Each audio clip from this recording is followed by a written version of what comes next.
Hello, I'm Steve Whistler, President of the Board of Education, and I'd like to welcome you to the May 13th Board of Education meeting. In keeping with the board's commitment to open communication with the community, this meeting is being streamed live on the CCPS website at www.carrollk12.org and broadcast live on Channel 21. We're also recording this meeting so it can be accessed on demand on our website and broadcast throughout the month on Channel 21. Public participation will be held at approximately 5:15 p.m. following the reports section of the board meeting agenda. Speakers will be directed into the boardroom from the building lobby and will be allotted 3 minutes to address the board. As a reminder, please silence all cell phones and other devices. Board members, please turn off your microphones when you're not speaking. Please stand for the Pledge of Allegiance, followed by a moment of silence. I pledge allegiance to the flag of the United States of America and to the republic for which it stands, one nation, under God, indivisible, with liberty and justice for all.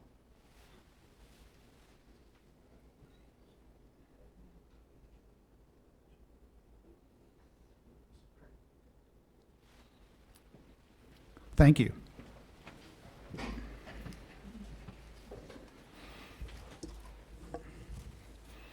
May I have a motion to approve the agenda? So moved. So moved by Dr. Dorsey, I'll second. second by Ms. Battaglia. All those in favor? Aye. All those opposed? Motion carries unanimously. Now may I have a motion to approve the minutes? So move. So moved by Dr. Malvo, I'll second. second by Ms. Battaglia. Any discussion?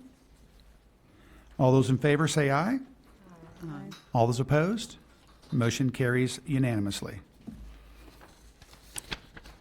Now we will recognize our outgoing student representative to the board. I'm going to go down to the front of the dais.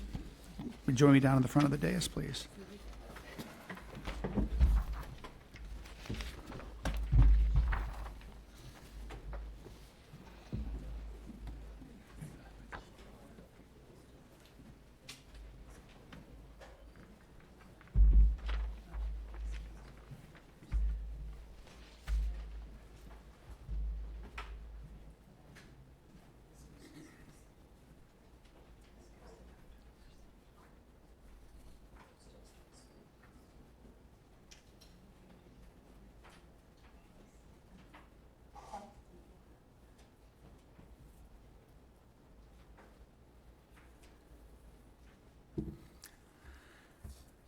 So Jasmina, you've been a terrific colleague, and we're going to miss you. And we have a proclamation here to recognize your service. To Jasmina Museva, Student Representative, Board of Education of Carroll County. Whereas on June 11th, 2025, Jasmina, elected under the procedures developed by the Carroll County Student Government Association, was officially seated as the 50th Student Representative to the Board of Education of Carroll County, Maryland. And whereas she has regularly and effectively fulfilled the responsibilities of this position as prescribed in the bylaws of the Student Government Association and has rendered outstanding service to the students of Carroll County. And whereas, while serving as the student representative to the board, she has continued to maintain high ideals in the classroom and before the public, and has been an outstanding student and school citizen. Be it therefore resolved that the Board of Education of Carroll County gives recognition to Jasmina Museva for contributions on behalf of all students in Carroll County Public Schools and wishes for her the very best in all future endeavors. And be it further resolved that this proclamation honoring her be inscribed upon the minutes of the Board of Education of Carroll County, Maryland on this 13th day of May, 2026. And it is signed by all of us on the board, as well as Commissioner Joe Vigliotti, President of the Board of Commissioners. Congratulations.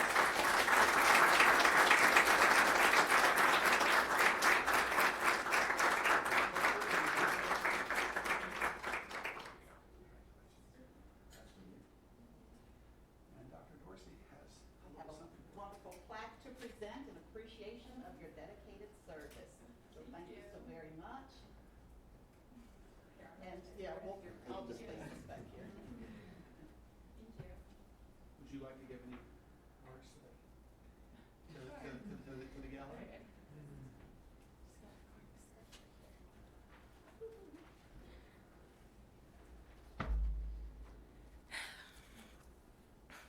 So I want to mention that this, obviously, as you guys all know, is my last meeting sitting on the board. Being able to serve as a student representative has been such a great opportunity and honestly a pleasure. I have appreciated the chance to meet so much people, hear different perspectives, and learn about what goes into supporting our students and schools. Thank you for letting me be part of this. It truly means a lot to me. Thank you.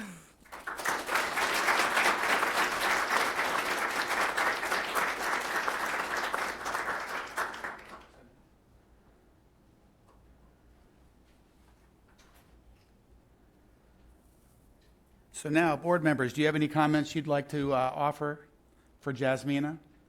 You know, she's not graduating yet, so she still has another year to go. But, You're just a junior coming in to be a senior.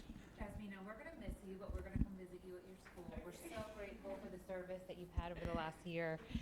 And we just obviously wish you the absolute best. You're clearly going places. So thank you. Jasmina, just personally, I certainly thank you for sharing the student perspective with us. And that's what we need to hear. We need to hear the voice of the students because you all are certainly a big part of our school system. So you've done a wonderful job representing the students, and we thank you very much. So, Jasmina, the fact that you're here says a lot about you, and a lot of trust was put into you to be selected, to work with us on the board. And not only did you learn from us, but we learned also from you as well. So we appreciate that and keep bringing those lessons to the future. Just wanted to say thank you, and it has been a true privilege to work with you on the board. And I'll just reiterate a lot of what the board members have said already. We're very proud of you. We're proud of what you're going to accomplish. And you represent the students that we serve here in CCPS. So yes, your role is extremely important, and we thank you for all the time and dedication that you've put into being with us and working with us. Thank you. Let's hear it one more time. Thank you. And now I ask our board members to remain standing in the front row. I'd like to introduce Assistant Superintendent Nick Shockney, who will come forward, and we have others to recognize this afternoon.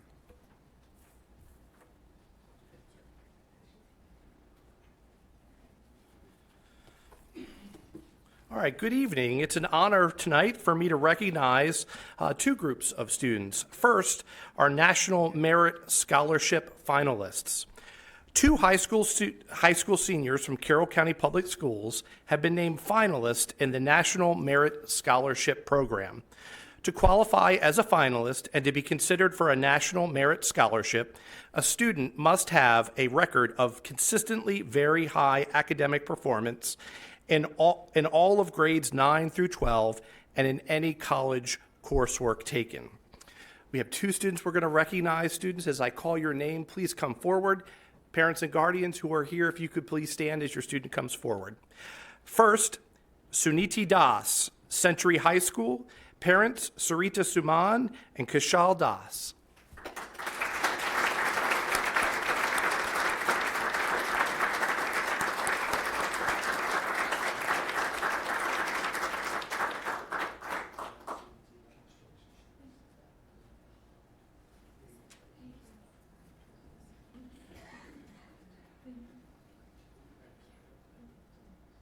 Our second National Merit Scholarship finalist is Emma Zhu, Century High School. Parents, Hayang Zhu and Mingmin Shen.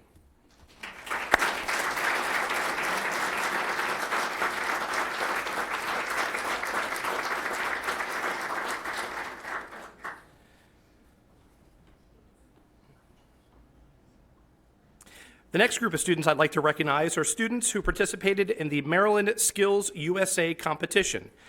Carroll County Career and Technology Center students earned 29 individual and team medals. 17 gold, 7 silver, and 5 bronze at the Maryland Skills USA Leadership Conference. Individual students or teams that earn gold medals are eligible to represent the Career and Technology Center and Maryland at the National Skills USA Conference in Atlanta this summer. And students, as we've done before, if you could come forward, parents and guardians, as you're here, please rise when your student's name is called. First, John Adcock, 12th grader. Parents Jennifer and Scott Adcock, and the event medal was Job Interview Gold Medal.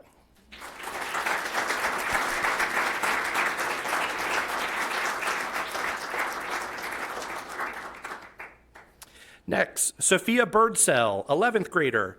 Parents Kim and Raymond Birdsell. Video production, gold medal.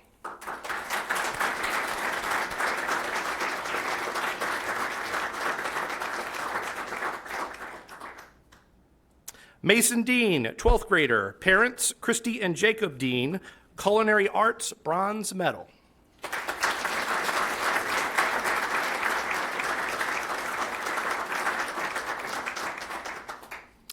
Hannah DeLauder, 12th grader. Parent Michelle Guild, additive manufacturing, bronze medal.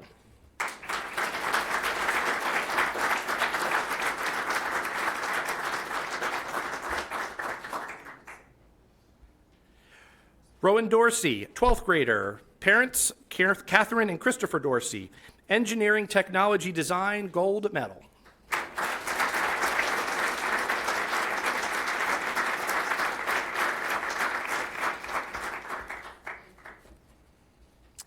Nehemiah Epps, parents Caridi and Robert Epps, crime scene investigation, gold medal.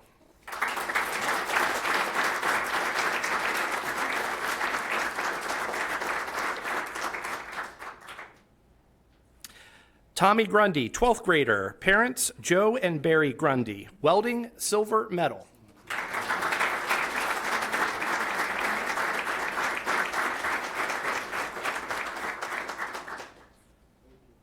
Paige Hale, 12th grader, parents Catherine and Jeffrey Hale, gold medal in crime scene investigation.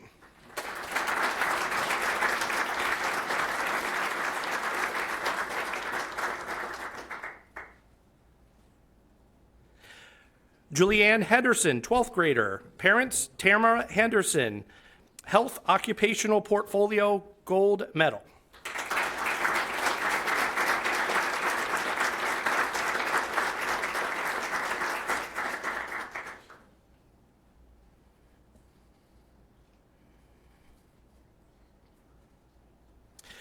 Reith Koket Noor, 12th grader, parents Amit Koket Noor and Shilpa Kokedani, engineering design, gold medal.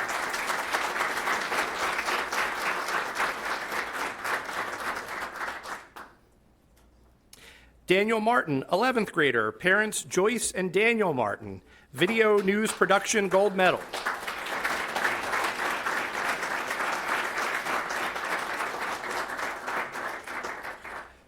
Christian Often, 12th grader, parent Christian Often, emergency medical technician, gold medal.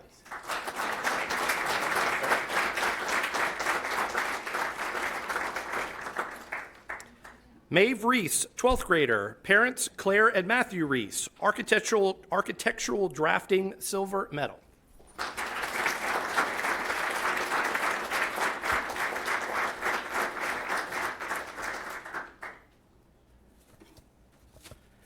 Alexander Schnitzer, 11th grader, parent Ryan Schnitzer, t-shirt design, gold medal.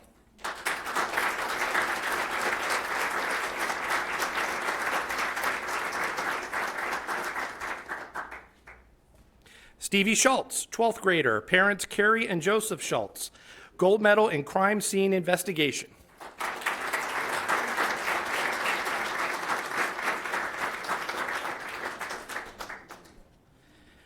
Caden Spradlin, 12th grader, parents Wendy and Wade Spradlin, automotive service technology, gold medal.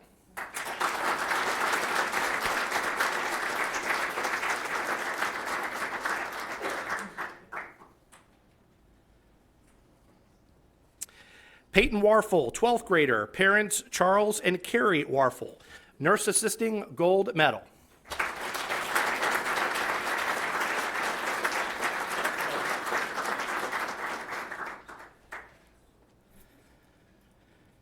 Tyler Wilson, 12th grader, parents Jennifer and Scott Wilson, criminal justice gold medal.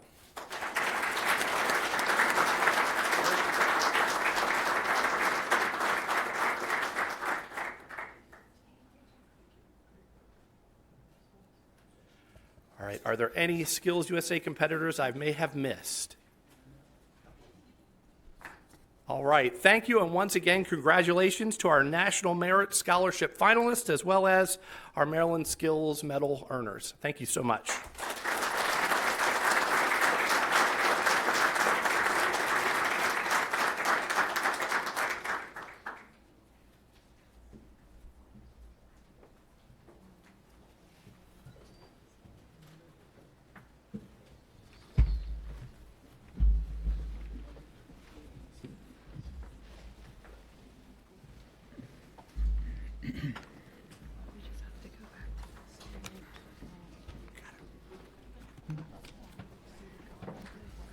Yeah.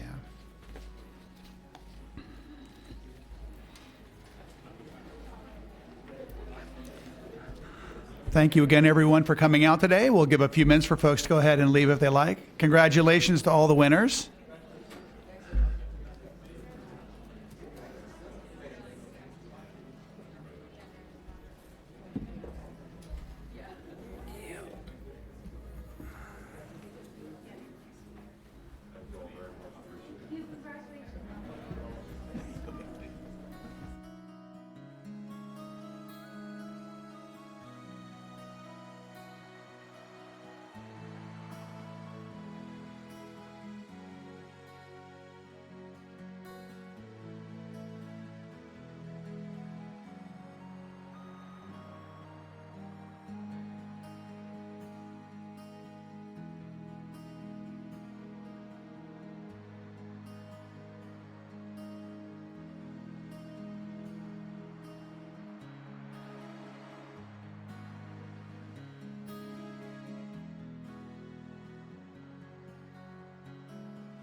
It's a much emptier room, unfortunately.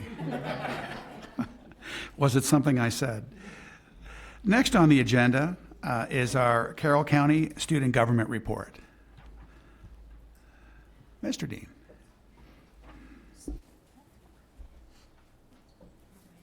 Go ahead. All right.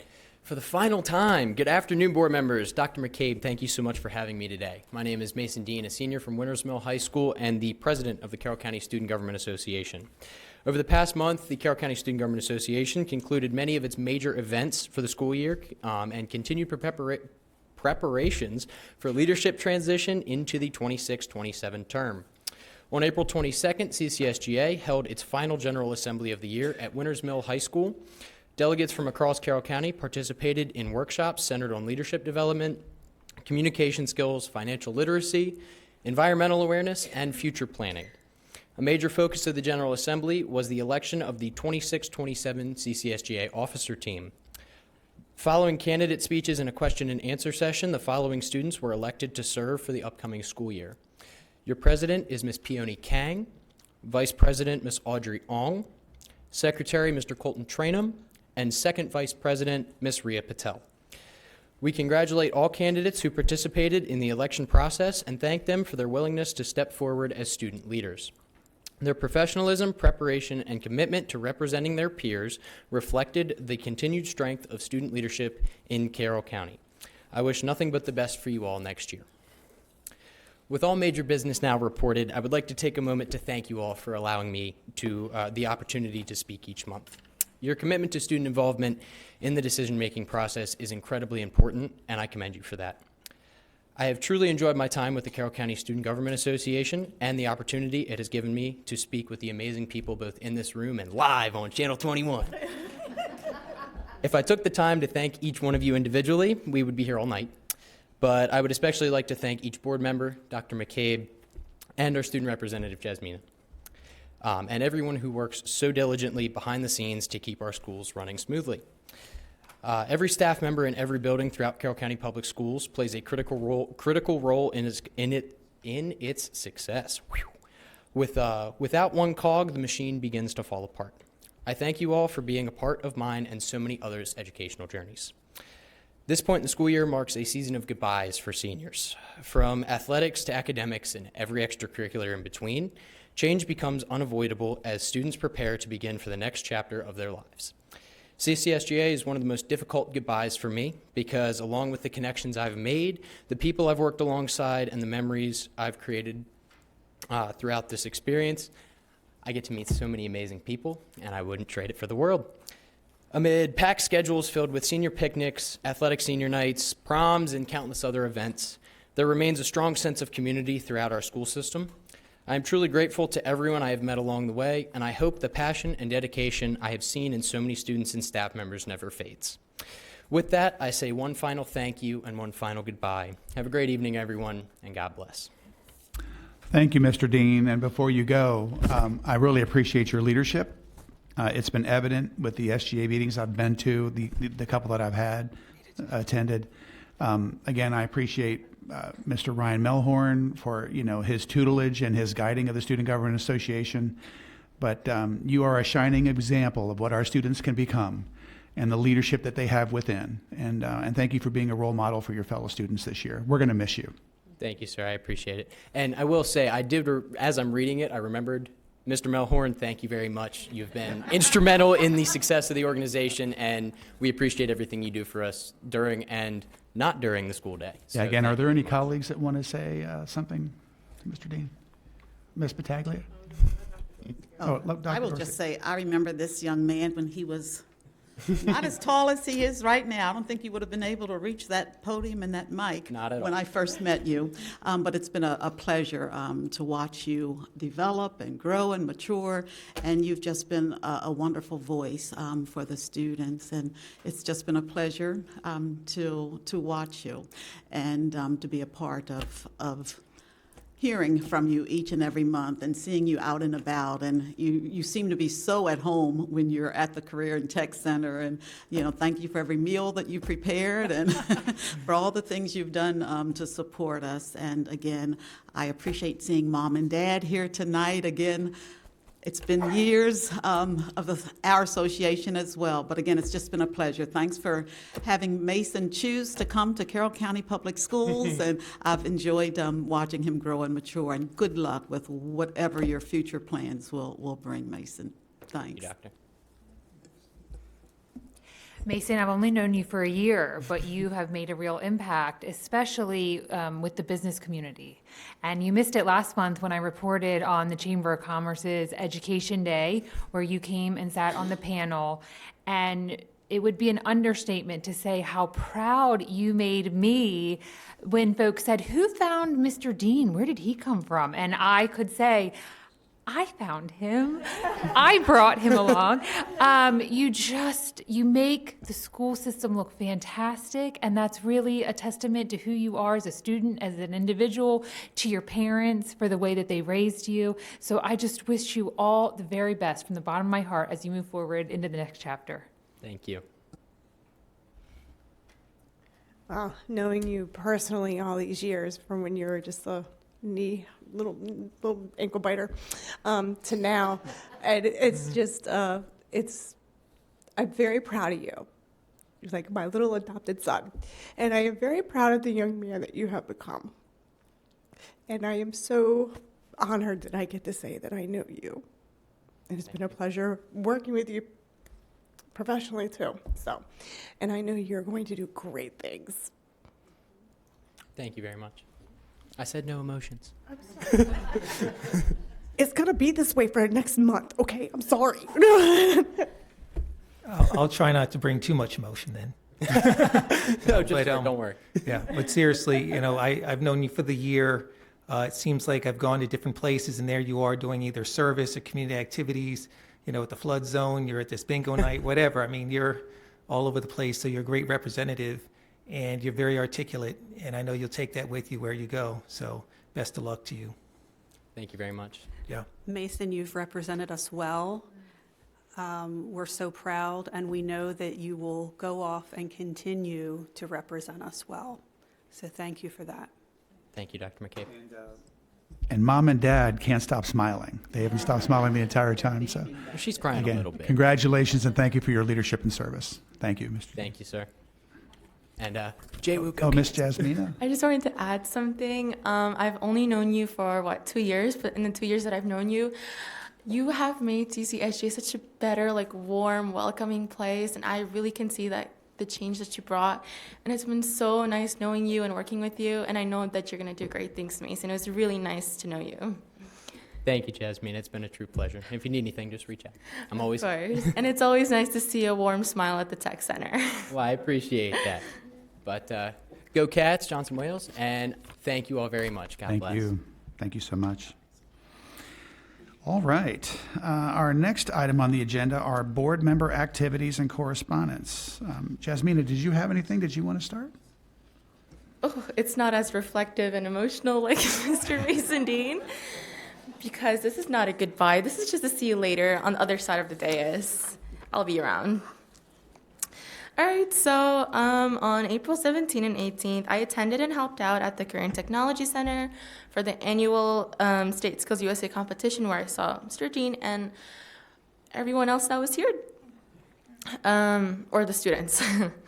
It was honestly super fun, and I was really proud to see many competitors from our programs. Watching students compete and represent, and their hard work was such a great experience. And then, again, on April 22nd, reiterating what Mr. Dean said, CCSJ had its final General Assembly, and I'm just so, Peony King. She's not here, but she's honestly been my best friend since, 8th grade, and I ran against her, and there's really no one else I would have rather lost to. She's so amazing, and I'm so excited for her. I would also like to say that Gabriela Tedeschi, she's going to be the next student representative. She is here today. Hi, Ella. And so, she's such a great student. I just wanted to brag her a little bit. She's going to be sitting here starting next month, and she'll be awesome. She's amazing. And then I also volunteered for a few hours at the Career and Tech Big Country Mother's Day breakfast, where I saw Ms. Battaglia for 2 seconds. But that was super fun. It's just a really great event to be involved in, and because it supports the community. And lastly, as AP exam season slowly comes to an end, I just want to wish all students the best of luck. You guys have worked hard, and I hope the rest of your testing goes smoothly. I wrapped up my last AP exam today, and I'm just glad it's over. Just have finals, but that's okay. But yeah. Thank you so much. And I recognize Dr. Malva for your board report. Just to start off, general announcement. I brought up the last month about consideration of sensory-friendly school orientations. We continue to look at this, and I think it will help to bring inclusivity and support of different student needs at CCPS, so that is ongoing. What I did over the course of the month, some of these events, April the 16th, I went to the Resource and Transition Fair held at Winters Mill High School. On April 23rd, I joined the Carroll County Chamber of Commerce Legislative Wrap-Up Luncheon. Our legislators introduced important topics of concern and the related House and Senate bills that are resulted from that legislative session. Later on that day, I took part in the joint meeting of the Board of Education and Board of County Commissioners at the county office building. The fiscal year 2027 operating budget and 5-year plan were the main topics of discussion. I want to thank the commissioners for their collaboration and a mutual desire to best assist our Carroll County Public Schools and families during some challenging economic times. On April the 28th, I attended ESOL and the Career and Technology Center's Pathways and Possibilities event. ESOL students and families were informed about various programs that are available at the center, and I want to give special thanks to Bill Eccles, Supervisor for Career and Technology, for showing Dr. Dorsey and myself around. And also thank you to all the center's staff and volunteers in textiles and fashion, natural resource management, nursing, EV, SES, print production, and much more. On April the 30th, I joined the employee recognition ceremony hosted at the Career and Tech Center. There was recognition of retirees, awards for teachers for lengthy years of service, awards for administrators, and the naming of the Teacher of the Year. Congratulations to the West Manor High School's business and entrepreneur teacher, Emily Brines, who was named the 2026 Carroll County Teacher of the Year. On May the 3rd, I spent much of my day talking to friends and acquaintances who served in the military at the Veterans Celebration at the Carroll County Farm Museum, including our very own board president, Steve Whistler. On May the 5th, I listened in on the Accountability and Implementation Board's Pillar 3 Advisory Committee meeting. Public feedback on Maryland's Blueprint Pillar 3 was considered, amongst other items. And then on May the 8th, I appreciated seeing our special education teachers being recognized while attending the 2026 Special Education Citizens Advisory Committee's award ceremony. It was a joy to see that one of my son's current teachers, Jocelyn Buckheister, was awarded for her outstanding work. She and all of the recognized teachers have had to face unique challenges, yet they have consistently given our children the highest quality education. They are a real asset to Carroll County families and to our school system. That's my report. Thank you. Thank you, Dr. Malvo. Ms. Battaglia. I had the pleasure of attending our Teacher of the Year and Employee Recognition Ceremony. And I also attended the Career and Technology Center Skills USA Mother's Day Breakfast, which again, always amazing as ever.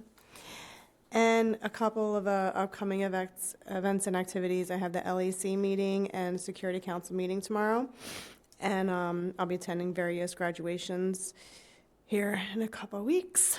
And I have to say, it is pretty hard. I was fine when my daughter graduated. Now I'm a little hot mess when my son is. I do want to wish all of our seniors amazing luck in their lives and going forward. This time of year, parents we're listening to music, and then you start reminiscing on things and thinking about things a little bit more because time is a thief. So I just want to say congratulations to all of our seniors and all those moving on with their lives and doing amazing things because we know you will. So good luck to everybody. Thank you, Ms. Battaglia. Ms. Zimmer. Thank you. On Thursday, April 23rd, I attended the Chamber of Commerce's annual legislative kickoff. I'm pleased to report that I will be serving on the Chamber's Legislative Committee beginning in January 2027. On Thursday, April 23rd, I attended the joint meeting with the Carroll County Commissioners. On Friday, April 24th, I was interviewed by one of our educators for her master's program. The interview focused on educational leadership and governance, including how educational policies are developed, implemented, and evaluated, and how those decisions impact schools, educators, and our students. On Thursday, April 30th, I attended the employee recognition ceremony with my fellow board members at Career and Tech. Congratulations to all the recipients, and a special congratulations to Emily Brines, our new Carroll County Teacher of the Year. On May 1st, I attended my first ever Battle of the Books. Thank you to the Carroll County Public Library for partnering for this outstanding event. It was wonderful to see students so engaged, enthusiastic, and exciting about reading and teamwork. Finally, I would like to extend my heartfelt thanks to the Carroll County Commissioners for fully funding our budget request. Their support of Carroll County Public Schools, our students, staff, and families is sincerely appreciated. The decisions they made will have meaningful impact across our school system and community. Thank you. Thank you. Dr. Dorsey. Hey, on April 17th, I participated in a CCPS Equity Council meeting where we reviewed plans for our upcoming regional meeting that we will be having with our equity liaisons. That will be on May 21st. So we thank Dr. Moore for planning and facilitating the meeting, and to staff and community members for participating on the committee.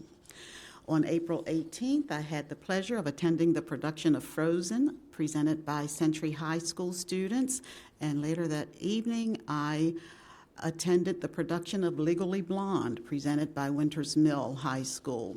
I made it to several other high schools as well, and I'll just make this blanket statement that I certainly congratulate and thank all of our students who were involved in any way with our productions. Thanks to all designers, crew, cast, the director, the staff, the community, and anyone who may have played a part in presenting the wonderful shows.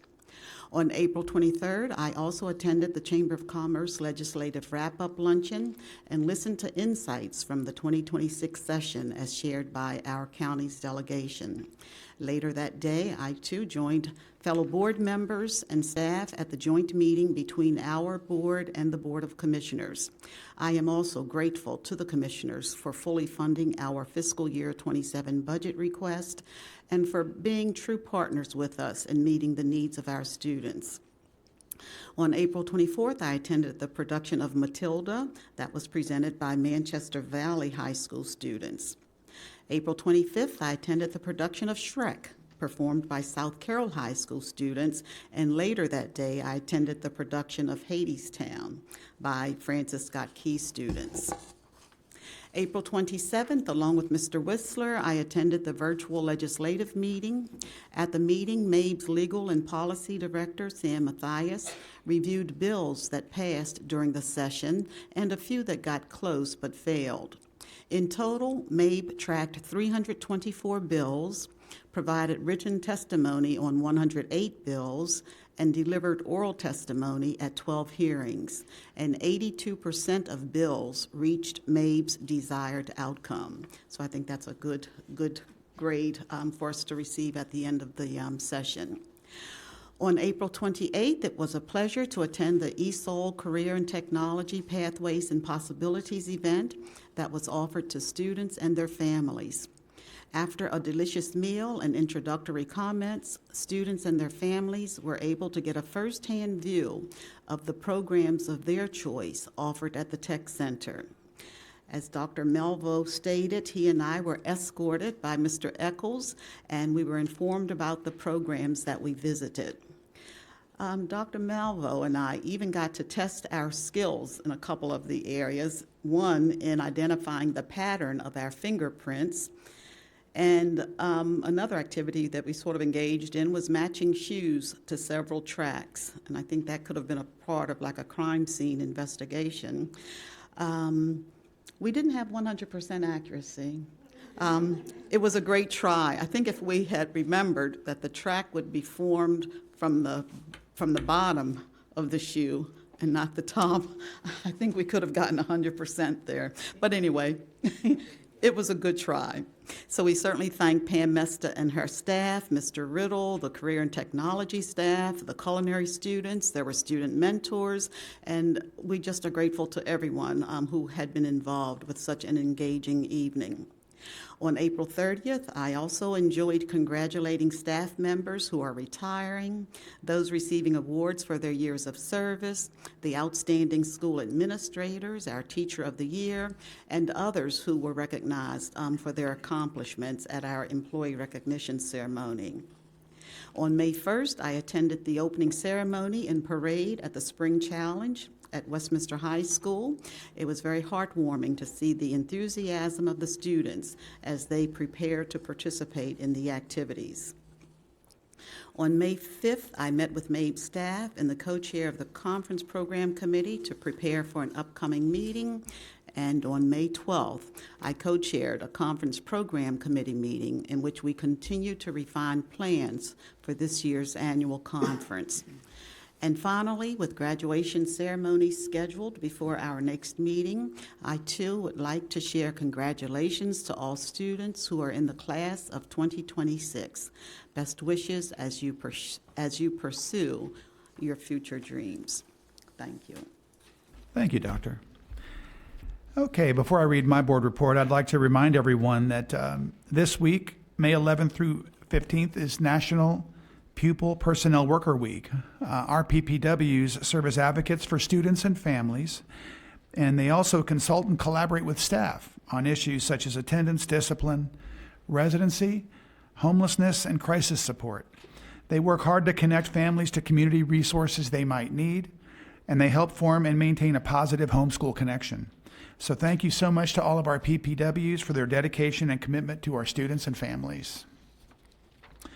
For my report, I have a lot, so I apologize. On April 16th, I attended a Family Life Advisory Committee meeting here at Central Office. Members reviewed and offered comments on updates to the health framework curriculum. They also discussed whether the county should purchase and use models of the male and female reproductive systems in our high school health classes. We also went over the schedule for next year and have a lot of commitments for a lot of the members to return. On April 17th, my wife and I attended the first of many musicals, the first Guys and Dolls at Liberty High School. As a season ticket holder to the Baltimore Hippodrome, I've seen dozens and dozens and dozens of shows. And I can tell you the vocals, the sets, and the energy I saw at Liberty High School was just exceptional. Liberty students presented a truly Broadway caliber show, and the acting was absolutely superb, even down to the New York City accents. So great job to our Lions there. On April 18th, I saw my colleague Dr. Dorsey, and we attended the Frozen performance at Century High School. Again, another fantastic performance.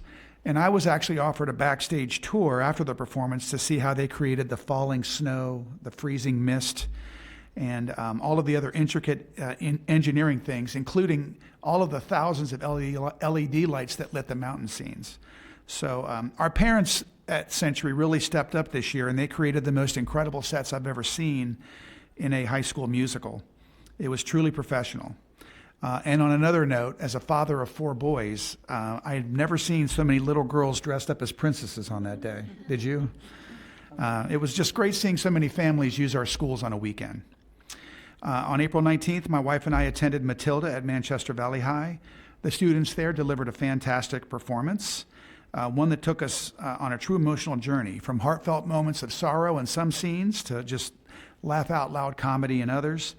The costumes in this presentation were just top-notch, and the audience could feel the camaraderie among the students. They were truly a tight-knit group of friends that gave everything they had for something special. On April 23rd, I attended the joint session for the Board of Commissioners of Education alongside my colleagues. And like Ms. Zimmer said, I want to truly thank our commissioners for fully funding our budget request, including the ancillary items that we wanted to be funded. Their continued support for education is obvious. While our county might have the lowest per pupil funding in the state, it's not the fault of our elected officials across the street. So thank you again for supporting us. On April 24th, my wife and I attended another musical, Shrek, at South Carroll High School. We were amazed at the dancing and the choreography of the cast. The costumes were just exceptional. The seamless set transitions and the creative use of a moving screen, which they purchased last year, really brought the production to life. And what we really loved about the show was the live orchestra, the only school that I saw this year that had a live orchestra. And they made the show terrific and just fun to watch. On April 27th, I, alongside Dr. Dorsey, met with our MABE legislative team. So I'm not going to repeat what she said, but again, great job by our MABE legislative team in trying to champion some of the issues in the state legislature. On April 30th, I also attended the employee recognition ceremony for our educators. Congrats to everyone who received longevity awards. Also a special congratulations to our administrators, and Emily Bryan's our Teacher of the Year. Our educators make all the difference in the world, and if you don't believe me, come out and watch these ceremonies. It just amazes me every day how we do so much through them with so little resources. So thank you to our educators. On May 3rd, I attended the Veterans Celebration Day at the Farm Museum along with Dr. Malvo. We had perfect weather for the first time in, I think, 3 or 4 years, and it was great to recognize our veterans, and it was great seeing hundreds of neighbors and students visit the military static displays. My favorite was the Chinook transport helicopter, something I flew in quite often when I served in the military. And finally, on May 7th, I attended the Special Education Citizens Advisory Committee Award Ceremony at Winters Mill High School alongside Dr. Malvo. It was terrific hearing our parents just go on and on and on about our educators and how they meet the needs of our special needs students. I will tell you, if you ever get a chance, go to a CCAC award ceremony. It's truly something special to hear from those parents and students just how much our educators touch their lives. But your work is so important to student outcomes, and you make a lasting impact on our kids. You have no idea. And many thanks to Chris Whittle and our special education department team for giving our parents an opportunity to recognize our terrific educators. And that is my report. Dr. McCabe. Well, I have a lot of great things to share with you this evening, so here we go. First and foremost, I would like to congratulate Emily Brines, a business and entrepreneurship teacher at Westminster High School, who has been named the Carroll County 2026 Teacher of the Year. Emily is a proud product of CCPS and has a total of 8 years in education, all in her present position at Westminster High School. She is a national board certified teacher in career and technology education. Her professional commitment to education is exemplary, and she has extensive experience teaching many different courses in business, finance, and marketing. She serves as the chair of the business department, school improvement team, and peer observation leader. Emily has made significant contributions to the improvement and modernization of curriculum and successfully led a team of business educators to align the CCPS curriculum with state and contemporary industry standards. In addition, she created the position of marketing intern at Westminster High School to promote the school through social media, dramatically improving the school climate and communication. Emily also is devoted to the personal and academic development of her students. She has served as the class advisor for both the class of 2022 and the class of 2027, advisor for Sources of Strength and other clubs, and coordinates the school's holiday giving program. She was selected twice by students for the Unsung Hero Award for her outstanding performance and lasting contributions to the school. Congratulations again to Emily, and we look forward to having her represent our teachers and our school system across the state. Emily will now move forward for the consideration as Maryland Teacher of the Year. Now I would like to recognize Dave Herman, principal at Francis Scott Key High School, and Noah Scholl, assistant principal at East Middle School, who are the recipients of the 16th Annual Rita Board Dowd Awards for Outstanding Carroll County School Administrators. Dave has been principal at Francis Scott Key High School since 2025. Prior to that, he was an assistant principal at Francis Scott Key and South Carroll High Schools. He is a leader whose strength, compassion, and vision leave a permanent impact on the lives of students, families, and staff. Dave's leadership is built not only on administrative skills, but on humanity, resilience, and the unwavering belief that schools can be places of safety, hope, and excellence.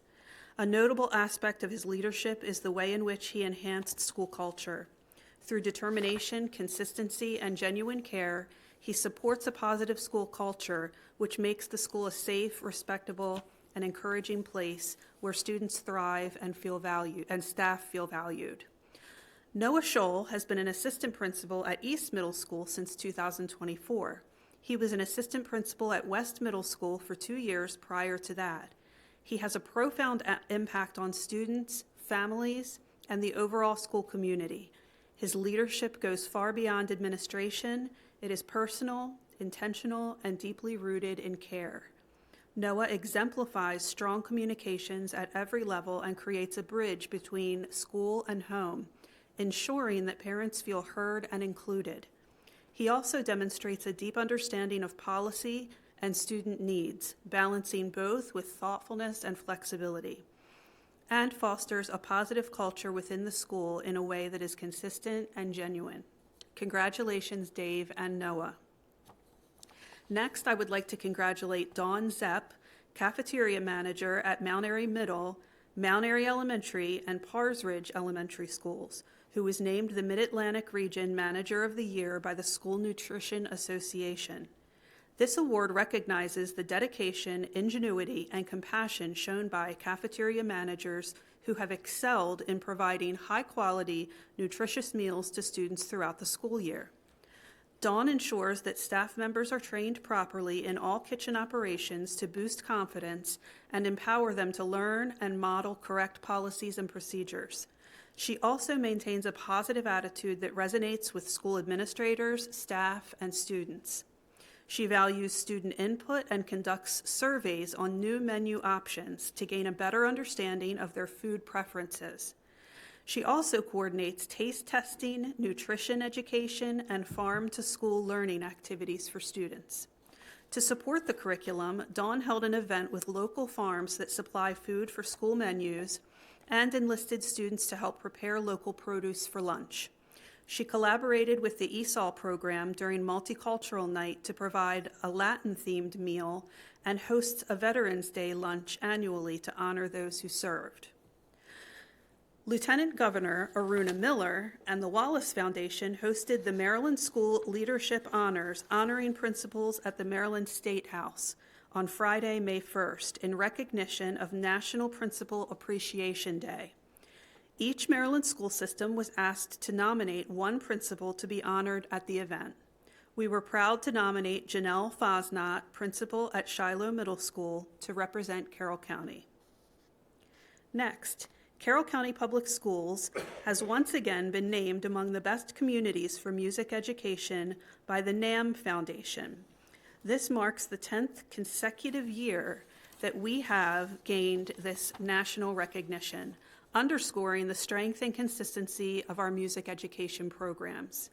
This recognition reflects the collective efforts of teachers, administrators, parents, students, and community leaders who prioritize music as an essential part of a well-rounded education.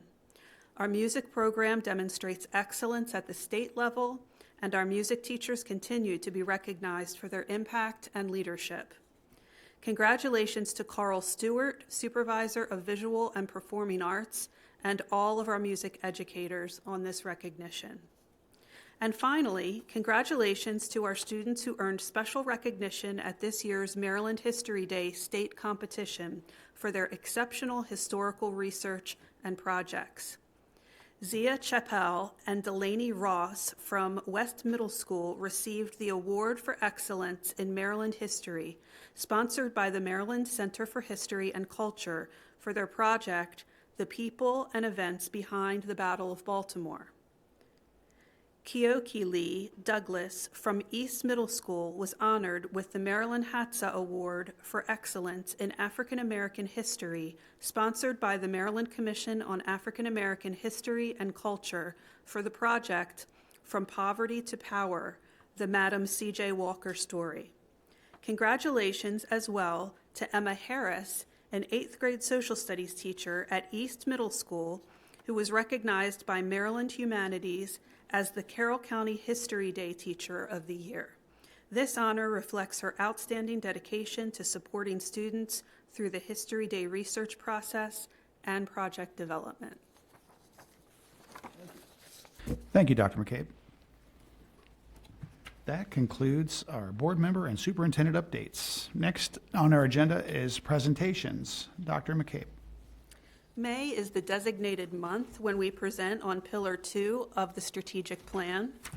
Pillar 2 addresses family and community partnerships.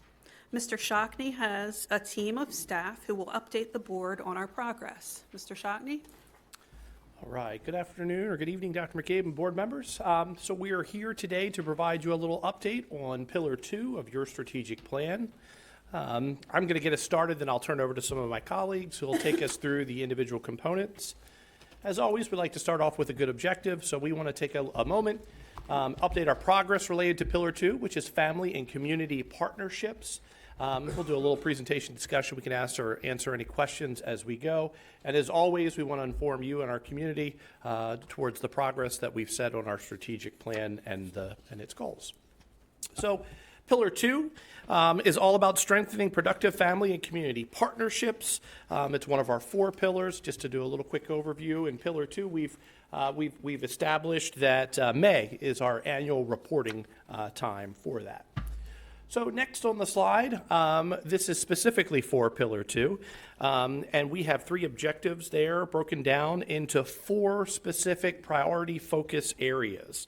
The first one, and you can see our progress that we've had over the course of the past 3 years, is that all of our schools will participate in the Community Advisory Council meetings.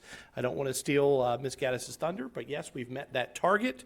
The other metrics that we have established there is based around apprenticeships and internships. We've made great growth with our internships.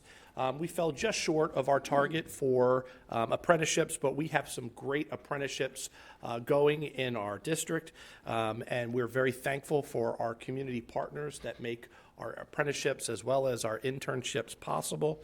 And then lastly there, you can see that we have a metric that we're going to increase transparency by posting solicitations and additional public marketplaces, and you can see that we've achieved that metric there. So with that, I'll pause and turn it over to my colleagues who will break down the data a little bit further and give you some specific information on each. So Ms. Gaddis, there she is.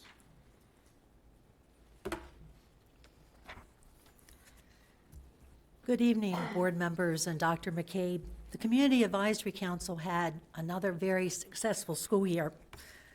We continue to have 100% participation from our schools, and attendance at each of our meetings was excellent, with the exception of the last meeting of the year, and that's because we're competing with so many different events that are taking place in the schools. We continue to have several employee groups represented, as well as a student representative from CCEA, and Mrs. Battaglia is our board member representative, and we're grateful to her for coming to all of our meetings. Having the representation of the employee groups and a student representative is very beneficial to the council, because it gives us additional information and it provides our parents with a different perspective. So we're very grateful to have those groups represented. This year, our topics included budget and blueprint, school security, and then one meeting is reserved every year for Dr. McCabe, who comes and talks to the group. And that's a wonderful opportunity for our parents, because they are able to sit and listen to Dr. McCabe talk about her goals, what's taking place in the school system, the challenges that we're facing, and then in turn, they can ask their questions of her. So that's always a night when we have a lot of attendance. Next year, again, they have indicated they'd like to hear about blueprint, budget, career and technology center, discipline, and curriculum. Also, something we did that was a little different this year, we had a principal come to all of our meetings. And it was wonderful when we were having our discussions, because we had a principal who could say, yes, that's true, no, that's not true, or this is why we do that. And I think having that principal there was very beneficial for our parents. So we're working with Mr. Shockney to continue that next year and kind of have a resident administrator at each of the meetings. And in closing, I'd just like to say the council provides us with a wonderful opportunity as a school system. We're able to take parent leaders and work with them and educate them, and ask them to go out into their school communities and share information and help us dispel any rumors that may be out there. And then in turn, they provide us with wonderful feedback. For example, in the communications office, we can't possibly know every rumor that's taking place in the different school communities, and we can't possibly know everything that's being posted on social media. But these parents come forward and they tell us what's going on and they let us know. So I'd just like to thank the parents that take the time to serve on this committee. And with that, I'll answer any questions. Well, I would just like to congratulate you on, again, having 100% participation from all of the schools. Yes, we're very proud of that. I think that's wonderful. And just a question about the administrator. Is it the same administrator, and what level is the administrator who It was the high school principal. Okay. Who was with us throughout the year. Okay, good. And he also indicated that it was a good experience for him, because he got to work with parents, not only from his school community, but from other communities as well. So it turned out to be a really good thing, and we'd like to continue it. That's great. Sorry, I just had a question. How are these parents selected? Do they sign up, or? We ask each principal to talk to their PTA, PTO representative, or whatever their parent organization may be, and recommend somebody to the council. Thank you. I just want to thank you again for such an amazing group of individuals that represent their schools and the communities. And I like the engagement because there is a lot of engagement. And you do hear various things that are happening within our school communities. And I thank you and Brenda for all the hard work that you guys do. And I look forward to the fall for, I think, 1 or 2 meetings I'll be there, and then you'll have a new representative. But we on the always Board of invite Ed. you to attend. It's open to the public.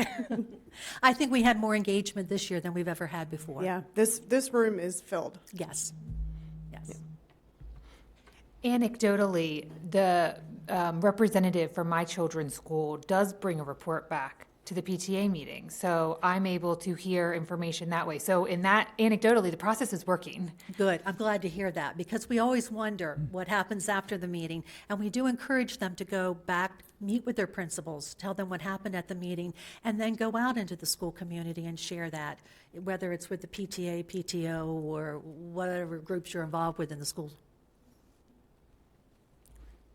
Great, thank you so Thank much. you.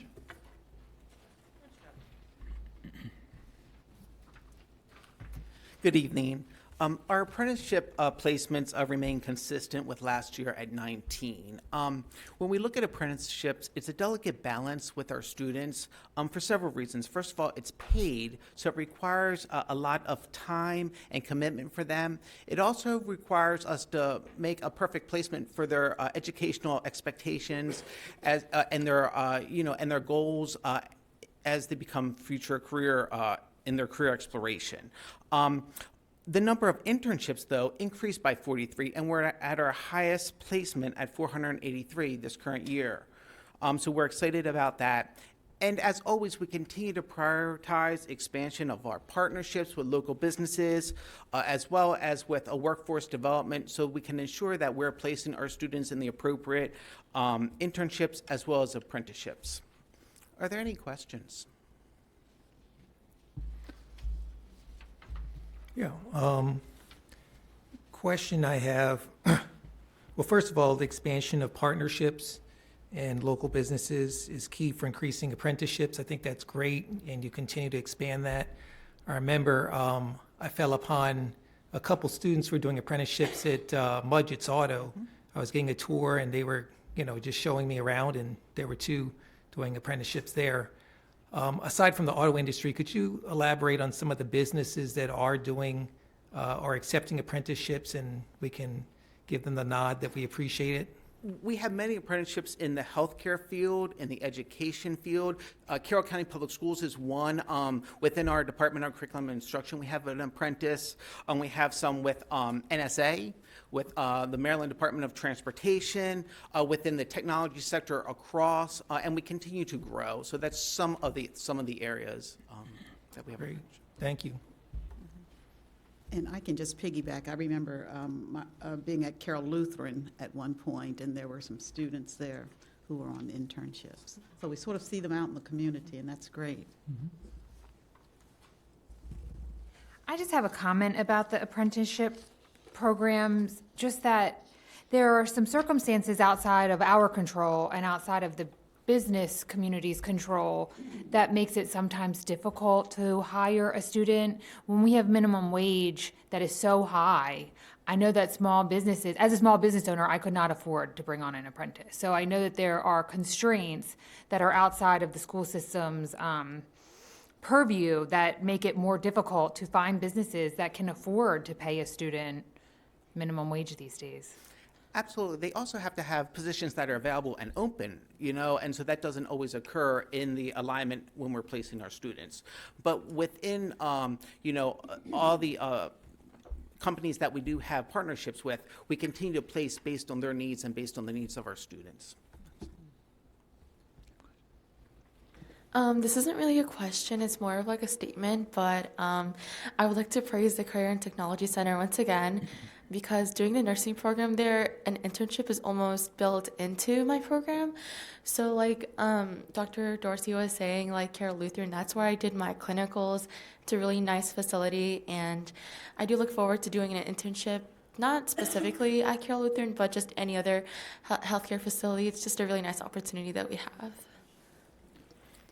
Yeah, I'm curious to learn, are there any specialties where we need help, where we need to maybe those of us on the dais here can reach out to businesses or groups, but are there any areas where we need more partnerships? When we see a need, we do reach out. We really work with the workforce development, committee, as well as with Ms. McCausland, who is our blueprint coordinator, who supports and goes out, and when we need the support, we search for them. But currently, we have enough businesses at this point that really fill our need. But I'll definitely keep that in mind as we continue to move forward. Yeah, a lot of us on the dais here, we work extensively with businesses and groups around the state and the county and use us, right? We are a resource, and we'd love to see more internships and apprenticeship opportunities come up for our students. Absolutely, thank you. Yeah, you guys have done an incredible job with the workforce development across the street, and the relationship that you have with them.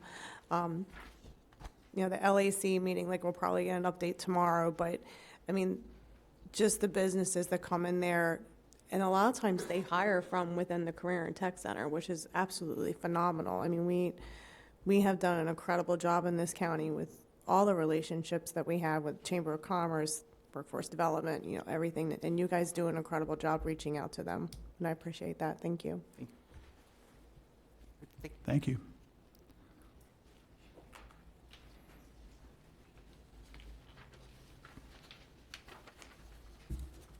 Okay. Good evening. The last part of the Pillar 2 objectives is to increase transparency through additional opportunities for posting solicitations, for getting our bids out, getting more opportunity for more vendors and more competition. So that this goal aligns with our goal in purchasing very well. We were delayed a little bit in implementation as we saw some significant turnover in our leadership team and staffing in the purchasing office over the last 2 years or so. Had some senior leadership retire, so we've been able to fill those roles over about the last year, and that's brought the opportunity to put in some new processes. The main one, I think I briefed the board when this went into effect last summer. We implemented public purchase.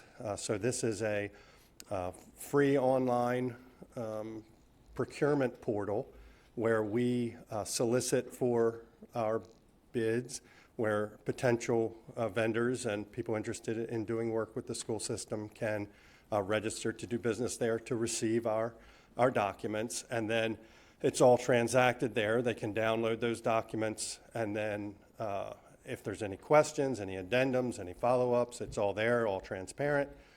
When bids are submitted, it's back through that process, so all electronic, and then we announce our intent to award and ultimately award. So this has increased transparency tremendously. This one step really made a significant increase, we think, in our interest in doing business with the school system and in our number of bids.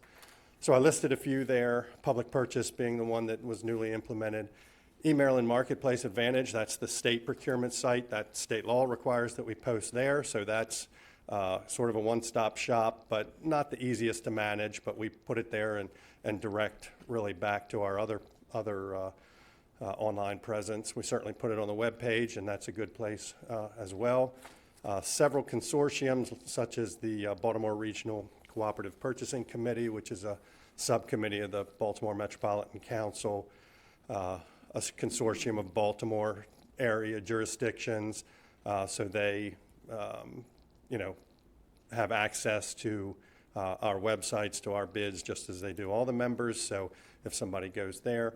And then the last one I listed there is one of what, it's hard to keep track how many there may be. This is sort of an aggregator site, so this is a business model that goes out and looks for bids and then consolidates them by industry. So particularly big in the construction industry might be, this could be mid-Atlantic, regional. They're going to go out, find these opportunities, and then look to push that to people who sign up for that service. So we believe we've reached a point where we're seeing significantly more transparency and opportunity to do business with us. Of course, our hope is that drives competition, drives best value, and is a best practice. So we're pleased to have reached this goal.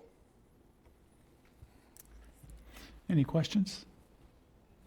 Thank you so much. Appreciate Thank you. it. Yes, sir. All right, I guess that concludes that topic. Our next item up is reports, our school construction report. Dr. McCabe.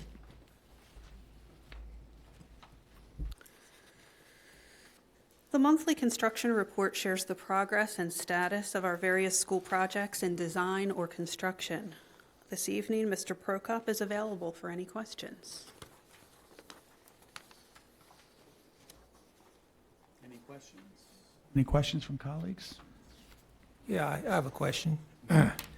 If we go to the very last page in the report, you all are using at Northwest Middle School for HVAC replacement, geothermal well field, which I find that's intriguing because that's drilling into the Earth's crust and extracting the Earth's internal energy and utilizing that for electricity and heating and so forth. So I think that's great that you're doing that, pursuing natural energy. Does that impact us positively in terms of cost or coverage? What does that great approach do? Sure. Well, the geothermal heat pump systems that we use, this will be the fifth, Northwest Middle will be the fifth school that we utilize this type of system. And what we find is, and as advertised, those systems are greater efficiency than a traditional HVAC system. They are less expensive annually to maintain. They're also, their overall life cycle or total cost of ownership at the end of its life tends to be less than traditional HVAC systems. We're also removing the volatility for fossil fuel costs, as we're seeing right now. We're also, in terms of indoor air quality, we're able to heat and cool spaces as needed inside regardless of the season. So sometimes interior spaces, they may get overly warm. We can cool those, while the exterior during the winter, we would need to heat those spaces. We don't have that capability with many of our traditional systems. So we're also, from an indoor air quality standpoint, the temperatures tend to be more consistent throughout the building. There's not as much variation during the day. And with Northwest Middle in particular, we were able to take advantage of an MDE, Maryland Department of the Environment, grant for about $1.5 million for this project in particular, not for the other four, but for this one. And at the end of this project, we're looking into federal energy tax credits that we should be able to, based on our interaction with the IEC, we should be able to apply for those tax credits. And there's a possibility that it'd be greater. I don't want to try to affix a number to that, but it's a possibility that it'll be greater than the MDE grant. So there were a number of reasons to head down this direction. Great. I think it's a great use of funds, the geothermal approach. Thank you.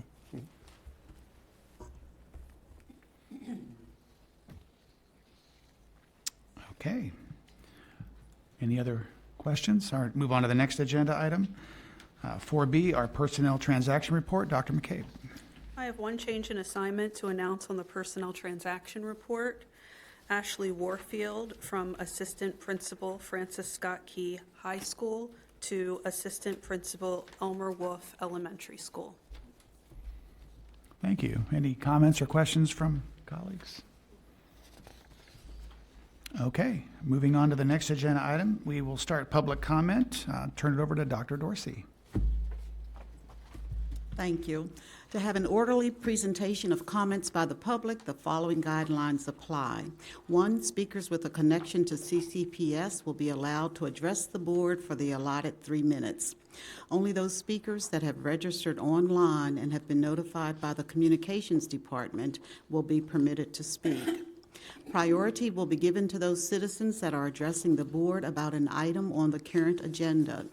Citizens not appearing in person for public comment can write to the board through email or U.S. mail. Number 2, public participation is not intended to be a question and answer session. However, if citizens have specific questions, the superintendent will assign a staff member to make contact during the board meeting to arrange a time to respond to questions. Number 3, the superintendent/board reserve the right to correct misinformation presented as factual after the conclusion of the public participation period. 4, statements to the board should relate to a recent agenda item, an agenda item that is expected to appear in the future, or a matter of general policy over which the board has authority. Personnel matters, pending appeals, the actions or statements of individual staff, or items related to employee negotiations are not appropriate topics and may not be discussed. Number 5, the board has scheduled time on the agenda for public participation at approximately 5:15 p.m. The board reserves the right to limit the number of speakers on a particular topic so that all topics may be addressed. Additionally, the board retains the discretion to allow additional speakers as it deems appropriate. The board is allowing no more than an hour for public participation. Number 6, comments are limited to 3 minutes or less. All comments should be directed to the board members at the dais. Citizens may only address the board with their individual comments. Citizens may not stand in for another person or group and read their comments. When the allotted time expires, the speaker is permitted to complete a sentence. Citizens may leave any handouts for board members on the table at the back of the boardroom. Please do not approach the dais. Additionally, the public may not display signs or posters during the board meeting. In lieu of signs, or if you are unable to complete your comments in the allotted time, individuals are encouraged to submit remarks to the board in writing. And finally, number 7, those seated in the audience are asked to be respectful of the speaker and refrain from commenting to the speaker or to the board members. This evening, we have 2 speakers. Our first speaker will be Gary Foote.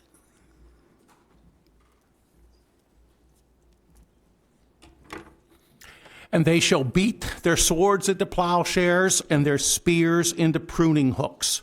Nation shall not lift up sword against nation, neither shall they learn war anymore.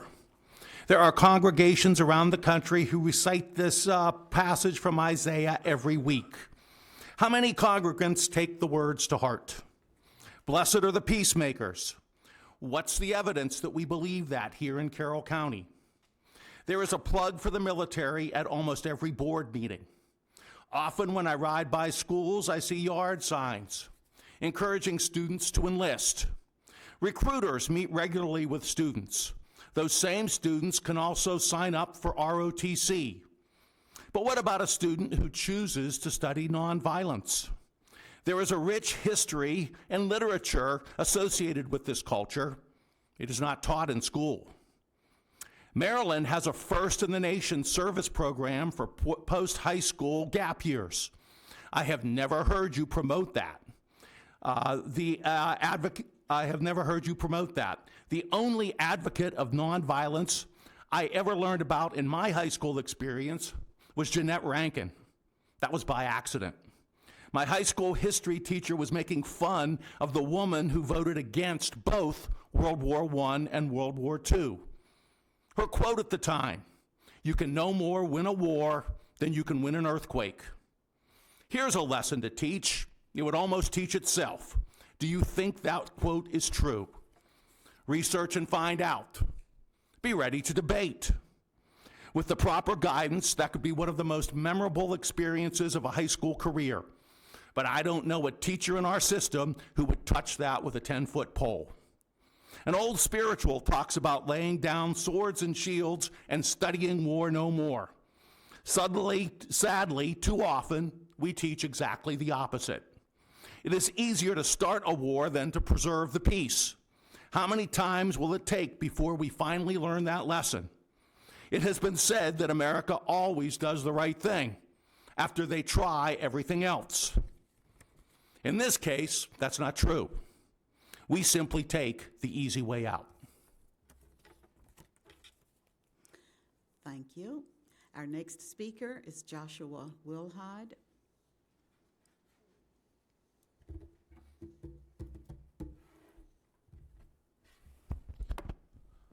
I usually come here with a very well-prepared speech, well-researched, trying to get my point across and trying to convince you guys of some point that I'm trying to make to you. Today, as you see, I have nothing in front of me, so this conversation is actually completely off the cuff. One of the speakers at the April 10th Board of Ed meeting came up here. His name was Aiden Spencer. He was a 15-year-old sophomore from that used to be in CCPS, telling his story about dyslexia and how he's being successful not necessarily because of CCPS, but in spite of CCPS. And that story really hit me on an emotional level because when I was in CCPS, when I was in elementary school, I had the exact same story. I was identified as someone that had above average intelligence, but I was suffering from dyslexia and central processing disorder. We went through all the privatized testing that student particularly went through, as well as all the other things that student spoke to. And that was approximately 30 years ago. Hearing how demoralizing that student was and hearing how that was my exact same story, but separated by 30 years, tells me that we have a systemic problem in this county, that we are not addressing the need for additional support and special education, that we are not sitting here and having in-depth conversations about how to prevent this from happening. It is not easy to get up here at this podium and speak to you about my own disabilities, about how I struggle with the written word. And gosh knows, I'm sure some of you have read my comments online and see that I do not have good grammar and that my spelling is often very atrocious. But I still think that my points and my discussions are valid. And I don't think that diminishes me as a human that I have dyslexia. And coming up here and having this discussion is a very human discussion with you. But being that it's been 30 years and I hear the same story and seeing that the per pupil spending gap between ourselves at 24th and 23rd place is just expanding means we're not doing anything. Cutting 15 positions without really understanding how that will affect special ed is a disservice to those disenfranchised students. Getting a waiver for Blueprint but not actually addressing that we need additional funds into special ed is a disservice to our community. Not understanding that investment in our students that have special needs means that they will be more successful later in life. If I did not change and go to private school, I would not be a contributing taxpayer of this society. I was invested in, not in CCPS and by the tax dollars, I was invested in my parents in private education, and it's separated by 30 years. Really, we can do better. Thank you. That concludes our public speaking portion of our meeting.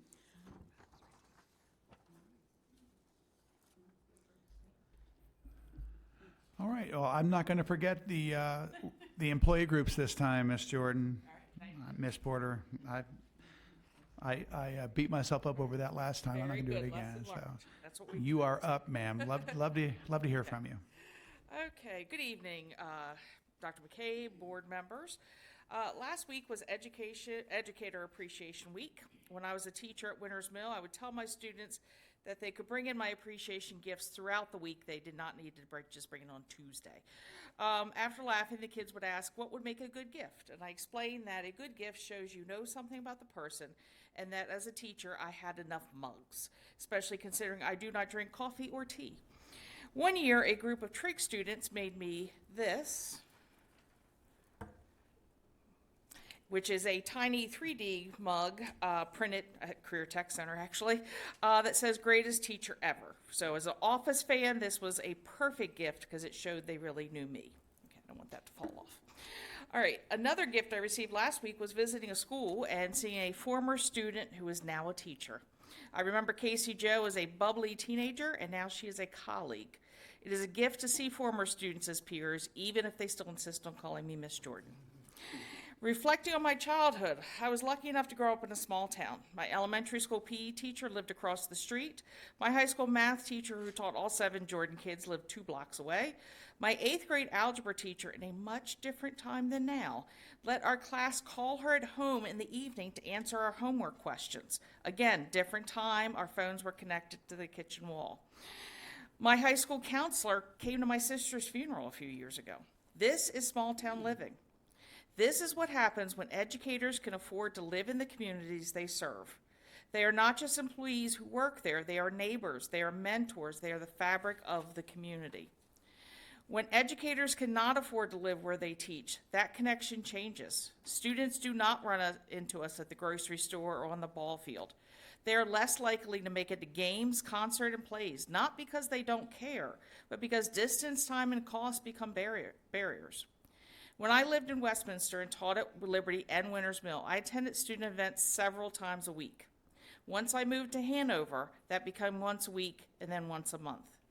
Once I got home, the drive back was harder to justify, and if it were today, with today's gas prices, it would be impossible. Today marks 620 days since nearly 20% of the CCA bargaining unit have received a salary increase. For 620 days, these educators have continued showing up for students. They've met rising expectations, taken on expanding responsibilities, and continued giving Carroll County their very best. Appreciation is meaningful. Tiny mugs are meaningful. I still have it. Seeing former students become colleagues is meaningful. However, my mortgage won't accept them as payment. If we truly value educators, we must compensate them in a way that allows them to live in the communities they serve and continue building the relationships that make Carroll County schools strong. The greatest gift we can give our educators is a salary that shows we know who they are, what they give, and what they are worth. Thank you.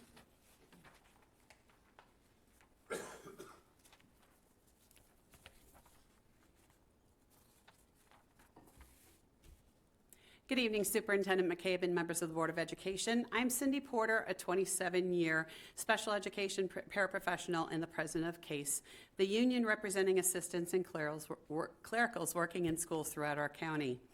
May is a month filled with a myriad of school activities, preparation for the end of public school careers for many students with upcoming graduations, and days and weeks devoted to recognizing people who are essential components of our school system and important issues affecting those of us in Carroll County Public Schools and beyond.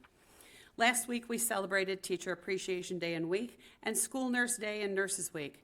If I was a betting person, I would venture to guess that the number and complex medical needs of the students in our school system are widely unknown to the members of our communities. But as someone who witnesses firsthand what these amazing RNs do each and every day in our schools, I'm thankful to have their expertise and patience as students walk in and out of the nurse's office in what seems to be a steady stream some days, and I'm glad we have the yearly opportunity to celebrate them. I also appreciate that many PTAs, PTOs, and administrators recognized all educators who work in the schools across our county last week. As I have said many times before, I have been blessed to work with an abundance of talented, kind, caring, and empathetic educators during my time in CCPS. While all educators contribute to the success of our students, this past week has traditionally emphasized the teachers in our students' lives. When any one of us looks back on our formative years in education, there's usually someone who stuck out, who believed in us when we didn't believe in ourselves, who gave us that nudge that helped us navigate uncertain waters, who inspired us because of their passion for what many would call their calling. Years later, when we finally look back on those times, we tend to wonder what happened to those teachers. As some of you are aware, I grew up in upstate New York, and school systems there are run by the jurisdictions, not county-wide as we do here. The teacher who had the most impact on me in school was my instrumental music teacher. He and 2 other band directors in our district team taught lessons, so he was a part of my school years from 4th grade until I graduated. I've tried to locate him in the past to no avail, but last night, after thinking about him once again, I decided to give it another try. It was more than the 3rd time's the charm, but to my surprise, I was able to find his contact information. I sent a brief email to see if the information was correct, and this morning I got a reply. I can't explain the joy it brought to me to know that I can now reestablish connection with the educator who truly shaped my life. And that is what at the heart of what all educators do: make connections, make kids feel seen and heard. And I couldn't be prouder to stand among those educators in our school system. It is a life lesson to never underestimate the power of connection. And connections are so very important as we celebrate May as Mental Health Awareness Month and this week as Mental Health Awareness Week.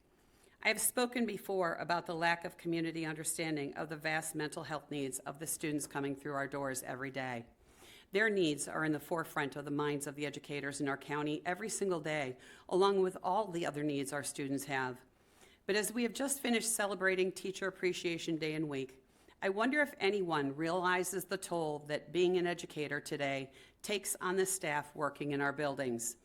Increasing responsibilities and challenges within classrooms, among other things, are leading more veteran educators to leave the classroom and fewer college graduates to choose the profession, with close to a 50% drop in enrollment in teacher preparation programs over the past decade, according to federal data.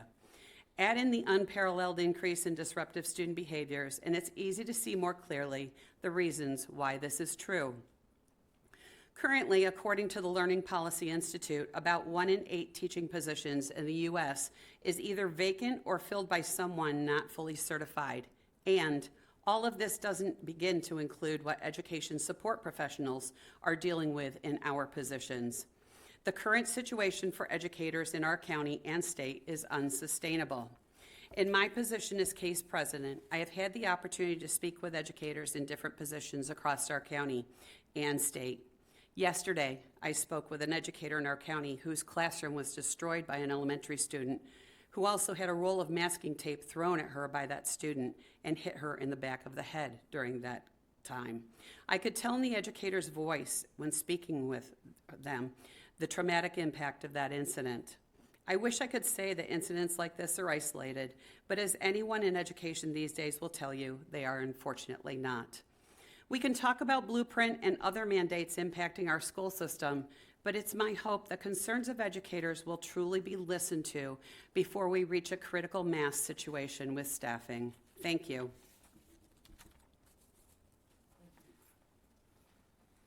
Thank you very much. That concludes public participation. Next on our agenda is action items. May I have a motion to approve the award of bids? So moved. So moved by Dr. Dorsey, Second. second by Ms. Battaglia. Dr. McCabe. There are 8 items on the award of bids this evening. First is to furnish and install a storage freezer. This award is for the purchase and installation of a large storage freezer at the Kessler facility. This will help us achieve system-wide efficiencies and maximize economies of scale in our food services program. Next is the Elmer Wolf Pre-K addition. These next 3 items are a part of the board's capital program and are funded through the CIP. As noted at the April meeting, where 3 other pre-K additions were approved, approval of these awards will also result in a realignment of funds from other capital projects to meet the costs of the bid. While the board must approve each project individually, all 3 are being awarded to the same contractor as the lowest bidder. So those 3 additions are the one I first mentioned as Elmer Wolf. The next one is Robert Moten. And next is Runnymede. Those are the 3 for the pre-K additions. Next on the award of bids is the Friendship Valley program. The Friendship Valley Playground. The award of the playground at Friendship Valley is part of the CIP project cost. In this case, the only reason that we are funding the playground through the CIP is because the construction project will eliminate the existing program. So I don't want anyone out there to think that we are now funding playgrounds when we are not. Next on the list is the Hampstead Elementary Playground. This award is for the purchase and installation of a playground at Hampstead Elementary. In addition to community fundraising, this purchase is made possible through a generous $90,000 grant from the Kenore Brake Company, one of our community partners. Next, we have private duty nursing services. This award is to approve a list of qualified vendors to provide private duty nursing services for the coming year. This is not a new cost to our budget, but an approval of vendors to provide services as needed. And finally, we have banking services. This is a piggyback award from a Harford County government contract to name M&T Bank and our banking services provider for the coming year. Any discussion from colleagues? Hearing none. You have a question, Dr. Well, not a question. I was just looking back at number 1, the storage freezer at our plant operations. It was just interesting to read through that to see that 35 companies had been notified, 22 were interested, only 1 attended the pre-bid meeting, and only 1 submitted a bid. So only 1 out of the 35 and then 22. I found that interesting. You clarified, again, item number 5, because, again, usually it's the PTOs and PTAs that participate in our playground. So it's good to hear that, again, it's going to be through our CIP. And for number 6, so the remainder of that will be by the PTA?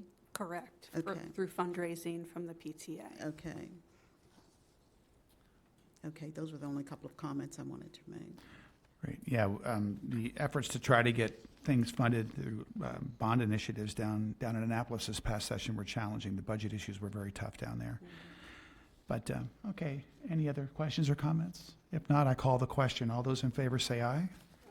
Any opposed? Motion carries unanimously. Next, may I have a motion to approve the irrevocable consent to annexation for Robert Moten Elementary property? So moved. So moved by Ms. Battaglia. Second by Dr. Malvo. Dr. McCabe. This item and the one that follows, which is the approval of irrevocable consent to annexation for William Winchester and West Middle property, are associated with the City of Westminster's Water Allocation Code. These actions arise each time we undertake a construction project on property where the city provides public water.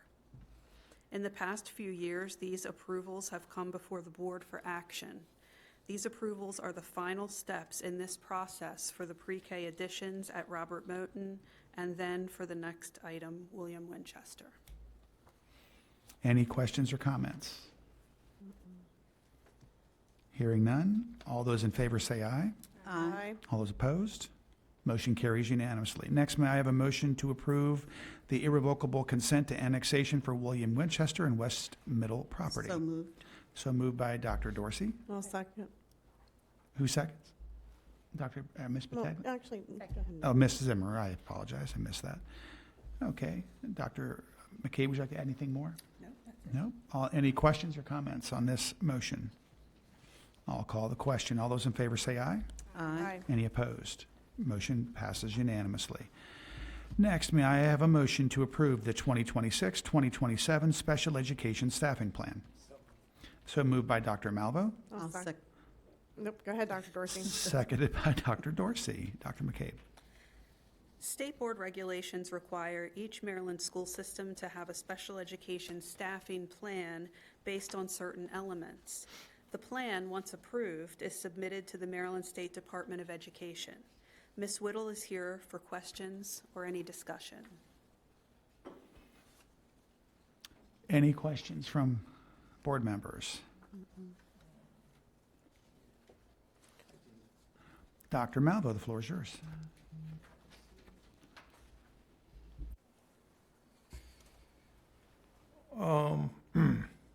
If we go to the, I'll let you get to the podium first. So if we go to the 6th page, it's mentioned that currently there are approximately 38 SSA positions that are unassigned and held in reserve as needs arise throughout the school year. Are there staff in place at positions now in other jobs that would be used for those positions, or how does that work? No, Where did they come from? They are basically vacant positions that we do not fill unless we have a need for them. But it, gives us like almost like a pre-approval within our budget for that many positions.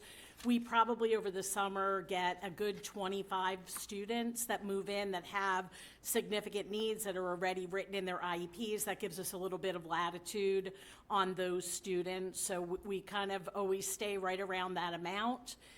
It will ebb and flow throughout the year if we get a lot at the beginning of the year, and then we have students that are graduating and leaving that may not have that need anymore. We kind of go back to that same number. Mm-hmm. Okay. And I just had one comment. Speaking of vacancies, I'm looking at this just above instructional assistants. I was a little bit taken aback in looking at those last three vision instructional assistants, Braille, transcribers, speech facilitators, how we don't really have anyone who's special education support personnel for that. So we do have those positions, but Yep. those are hourly positions. They're not FTE positions, so that's why it is listed that way. So those are basically just hired as needed for if we have students that come in. Great, thanks for the clarification. Sure. I just wanted to make a comment real quick. I think this alone goes to show how much we do invest in our special education programs here in CCPS, even though I know some people, they say that we don't do enough or when there's nothing there, but this goes to show we do a lot, within what we can do. I mean, and I'm very proud of that, and I appreciate all the hard work that you and your staff do for that. Thank you. Can we remind the public how they can access this document? Is that through, and I don't know exactly off the top of my head. So you go to the Board of Education for Carroll County, and it's under Board Documents. Yeah, so you click under tonight's date, and it'll be listed if you want to see this full document, because like Ms. Battaglia said, it speaks for itself. So thank you. Yeah, the website also has a very good search tool, so you can go click on that magnifying glass and just put in special education staffing plan, and it'll give you the link right to it.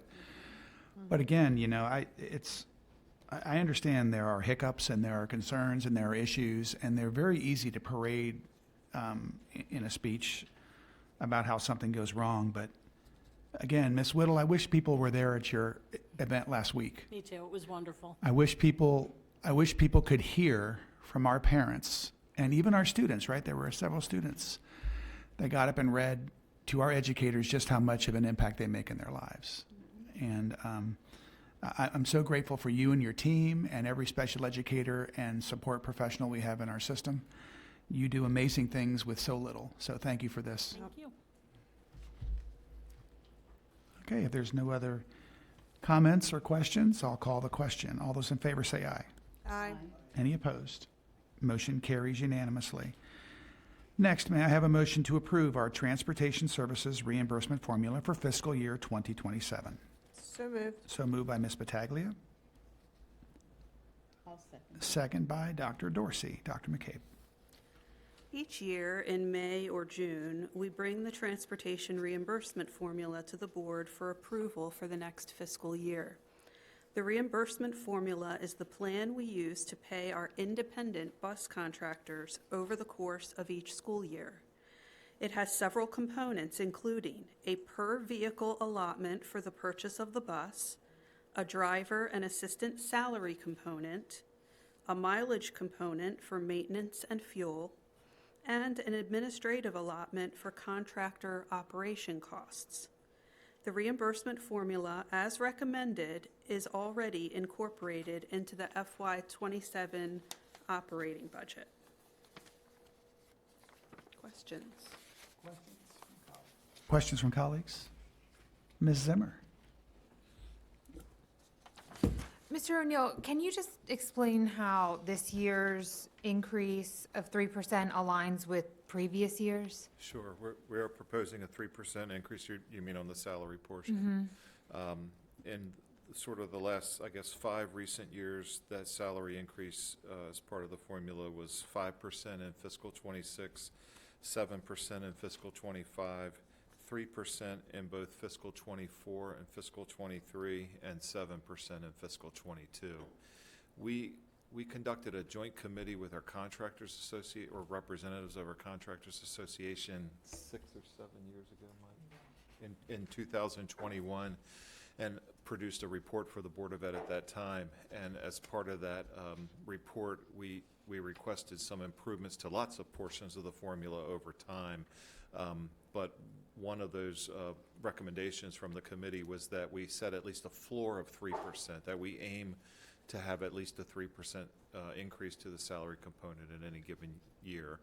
And then in terms of a given year, it's just a matter of when we're doing budget development to see reasonably what do we think we can make each component of the formula, but that would include the salary, in order to fund it.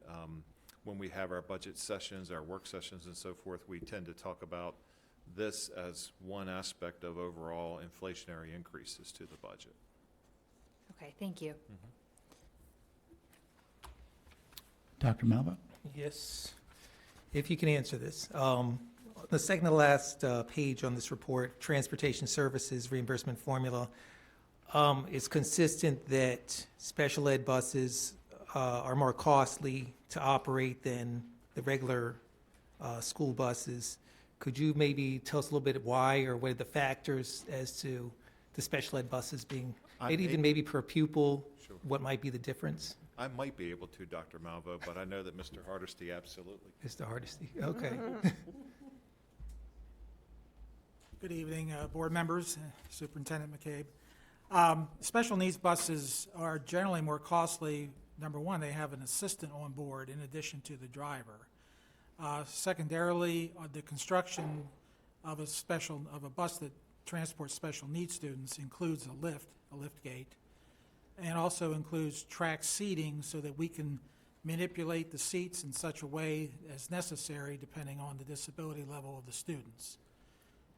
And all of these special needs buses include seat belts that can accommodate harnesses and car seats. Great. Do you happen to know per pupil or per student how much the difference is between transporting a special needs student and neurotypical? In rough terms, it's almost 10 times as costly on a per-student basis for a special needs student riding in a special needs bus than it is for a regular ed student. And that's obviously due to the smaller number of students on our special needs buses versus the number of students on a normal regular ed bus.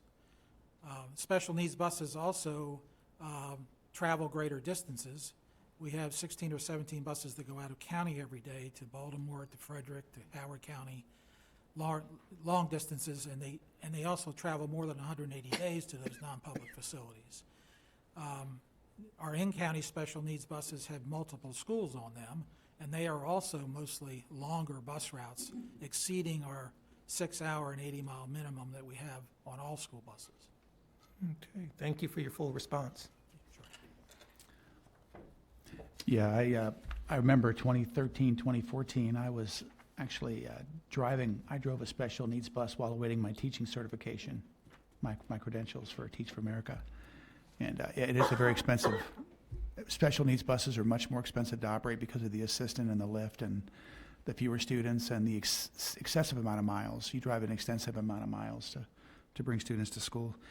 I was really happy to see also, and again, I had a lot of questions from folks in the community about the fuel, with the escalating fuel prices because of Epic Fury going on in the Middle East. But we do take a biweekly countywide average of price per gallon, and so our contractors are compensated accordingly because of the fluctuation in gas prices. That's correct?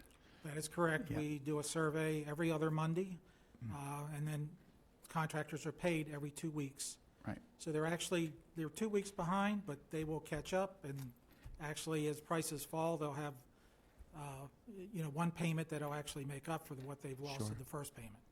Yeah, so that's something that weighs heavily on my mind is the cost of fuel in times like this.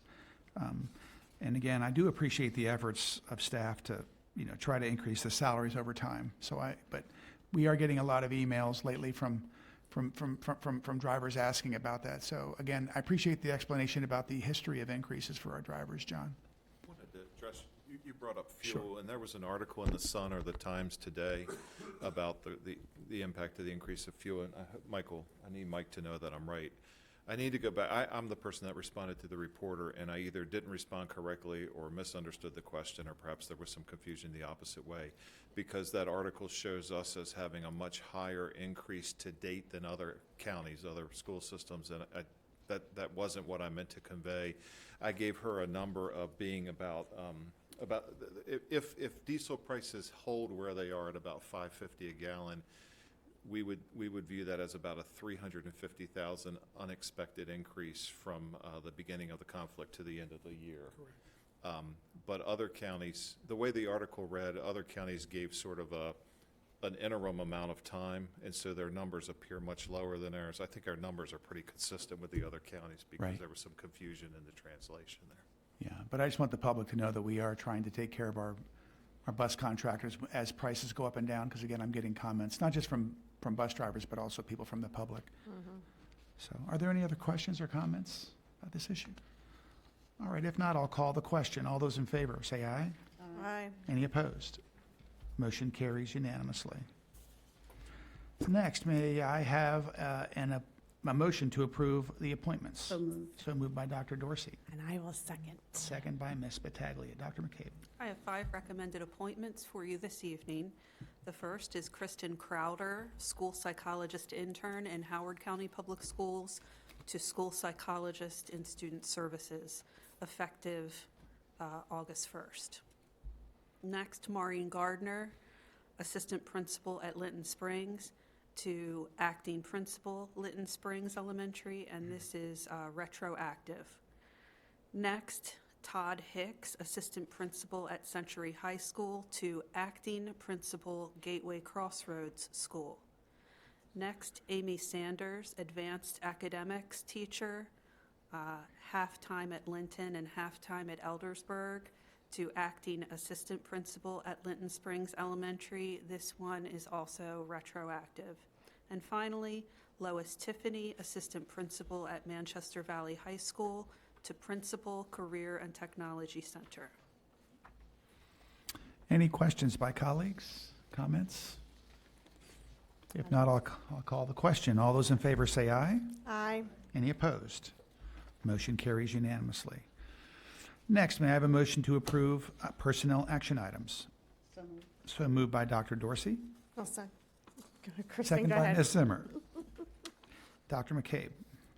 For the monthly personnel action items, there are 1 new hire, 2 leaves of absence, and 1 decrease in FTE. Any questions, comments?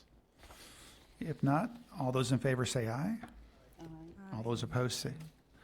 Motion carries unanimously. Next, may I have a motion to approve transfer of school bus contract? So moved by Dr. Malvo, I'll second.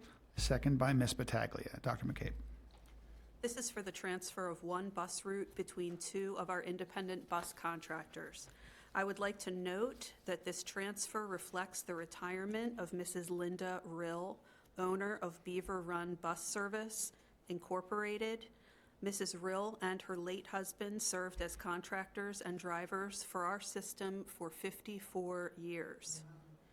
This is the type of relationships and partnerships we have in Carroll that make our system so strong. I want to thank Mrs. Rill for her many years of commitment to generations of our students and wish her all the best. All right. Any questions, comments? All those in favor say aye. Aye. Any opposed? Motion carries unanimously. Next, for item 6I, we do have to approve these 4 budgets individually. And what I'd like to do is turn it over to Dr. McCabe for introductory comments. Board members, we've reached the conclusion of the FY27 budget process. Although we made some reductions of 22 positions before submitting your budget request to the county, the process this year has gone very, very smoothly.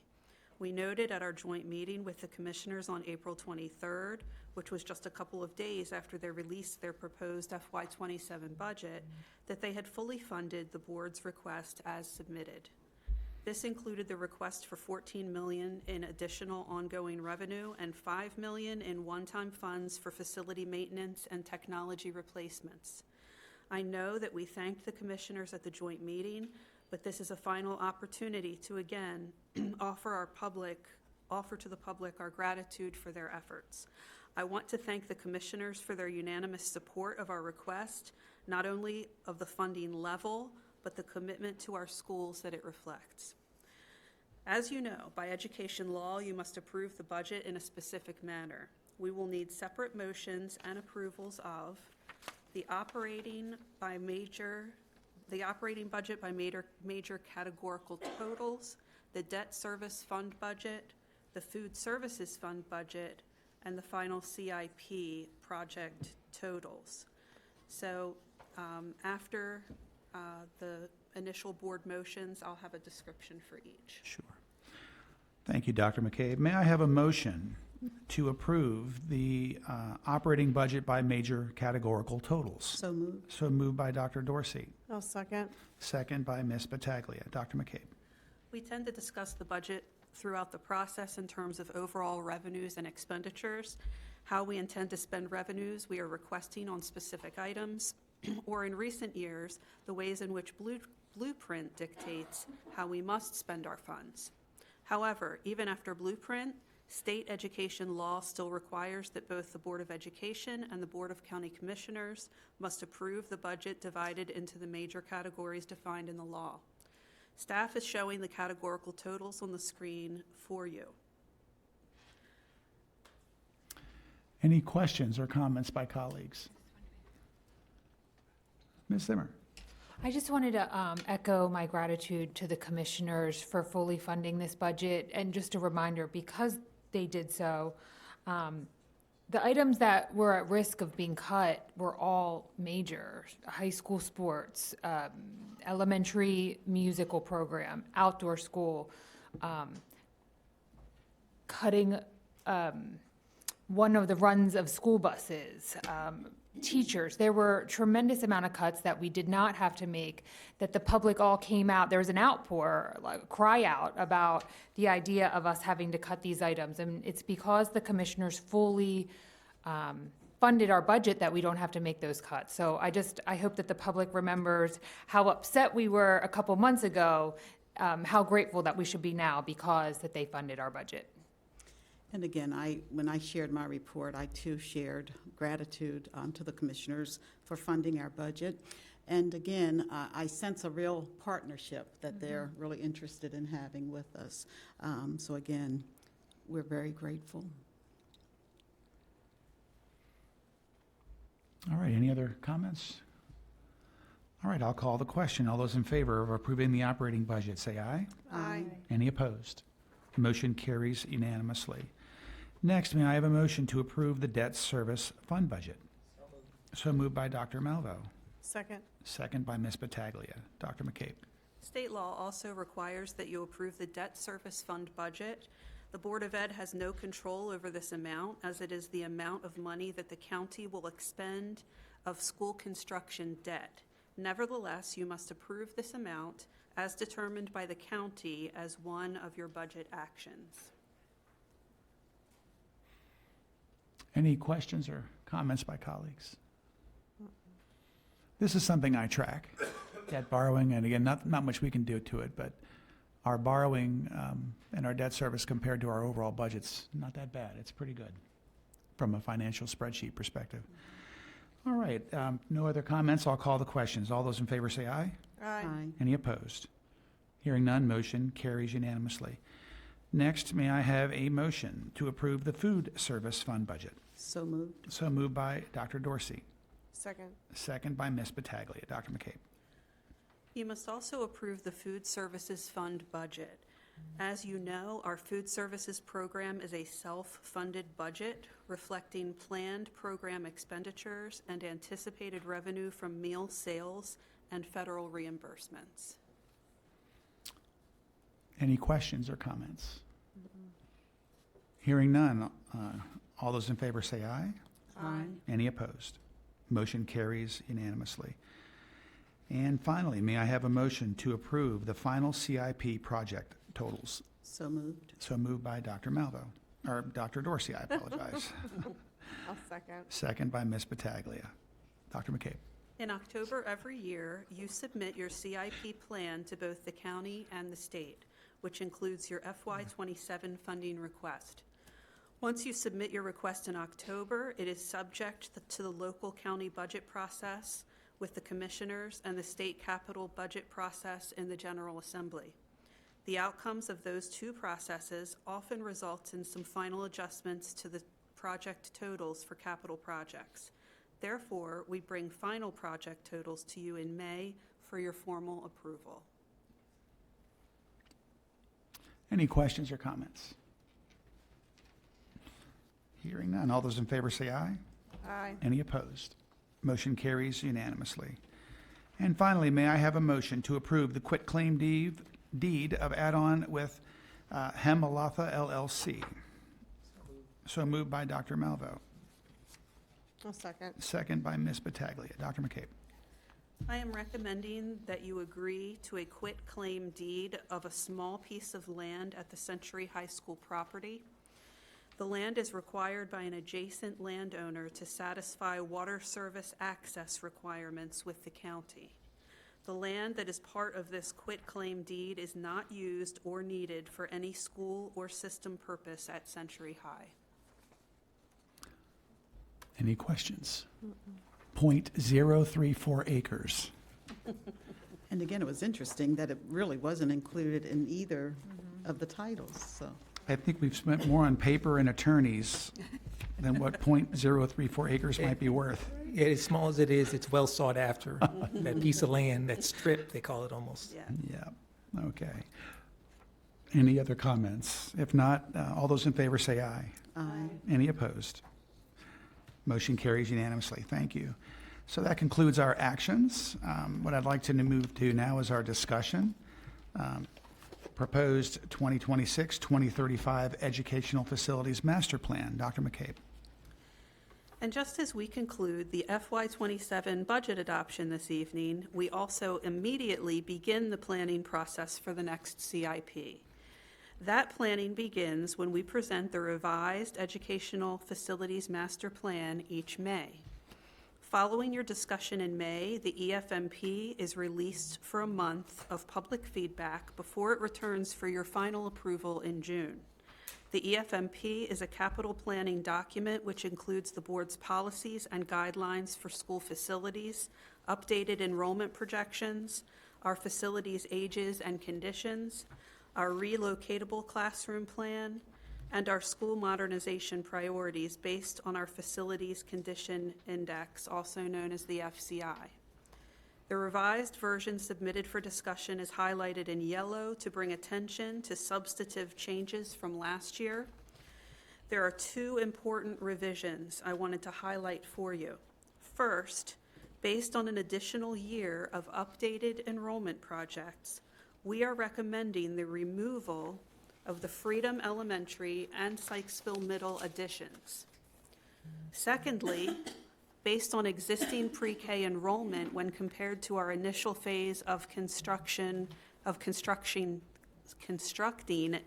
pre-K additions, we are recommending pushing phases 2 and 3 of additional pre-K additions out 2 years in the plan for time to further assess where we are once the first 10 additions are operating in 2027-28. Staff are available for board discussion and any questions you may have.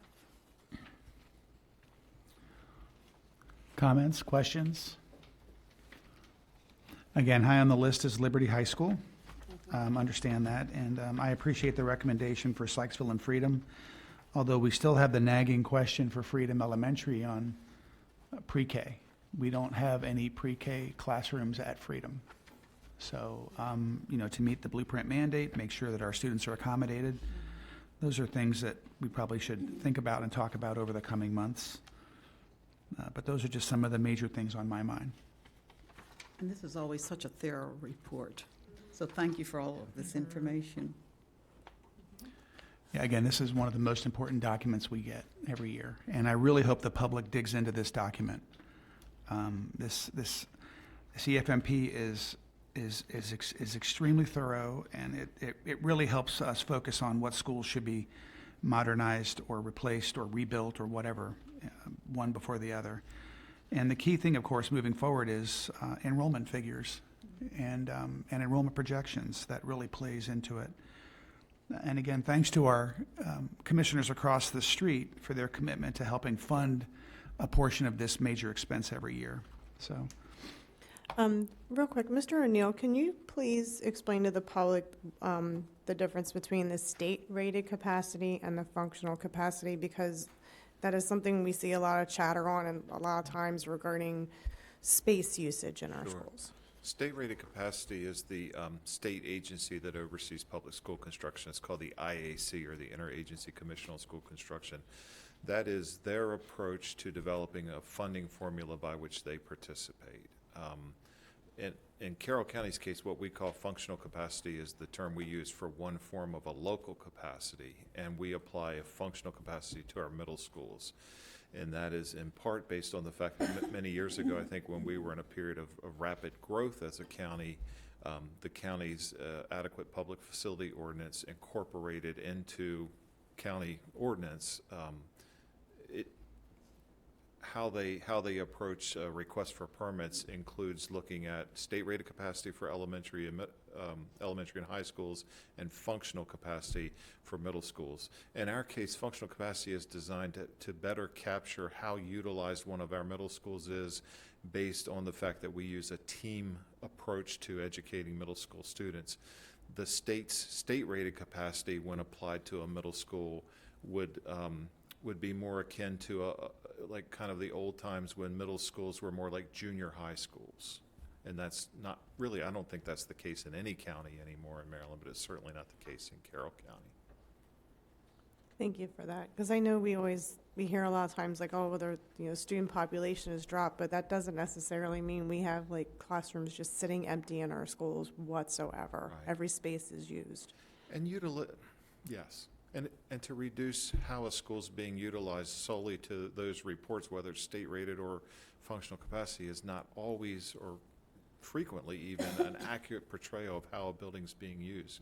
Because we can show you schools with special programs that on a chart would look underutilized by either state-rated or functional capacity, but when you go there, given the programs that are occurring for students, those spaces are all used and used well every day. Exactly. Thank you. And just to add to that, when many of the schools were built, many of the services that we now offer to students were not available for students. And so it requires us to look at how we're using, especially our older buildings, and sometimes reimagining those spaces so that our students can get the interventions and other services that they need. Thank you. Well, again, I appreciate the document and the effort on staff. Thank you so much for your hard work. You do a lot, I know.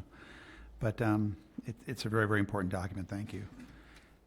Before we move to unfinished business, I just want to say, Andy, thank you so much for everything you have done for us. We are going to miss you. You're Energizer Bunny. I don't know how you do it. But I've worked on several boards, and I got to say, you're the best of the best. And we're going to miss you. And Michelle, you have really big shoes to fill. But again, we're reminiscing and thanking so many people today. I just didn't want to leave you out.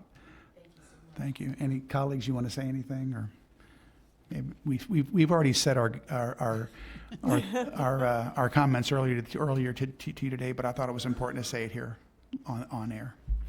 Well, it's the end of an era for us because you have, been our administrative assistant since we have been on the board. I'm speaking for Tara and myself. So again, just appreciate all of your efforts and your willingness to extend above and beyond. I mean, I know there were times when maybe I couldn't pick up a report or whatever, I mean, you willingly drop those reports, those items off to my home, and just the personal touch that you add to your wonderful service. So thank you so very much. And retirement can be great. I'm sure you're going to enjoy it. So we'll miss you, but carry on and enjoy retirement. And Andy, so flexible too with your time and your efforts. I'm the sort of person that likes to pick up the phone and call, and you were always available, it seemed, to take those calls and hear those requests. So thank you for that. It's very personable. And I look back when I first came on the board and how welcoming and open you were, and making sure that, we understood everything we needed and how things were going to go. And I mean, you made it very simple to come in, and I appreciate and I will miss our conversations and our friendship that we've developed. Thank you so much. Echoing Ms. Battaglia's comments, it is very scary and intimidating coming onto this board. So you think you're prepared, but you're not really prepared, and you are sort of the first face, and you were so welcoming and kind, as you are to all of us, and just your ability to keep us all going in the same direction in such a graceful manner. I wish you all the best, especially with the grandkids. And I'll just add here that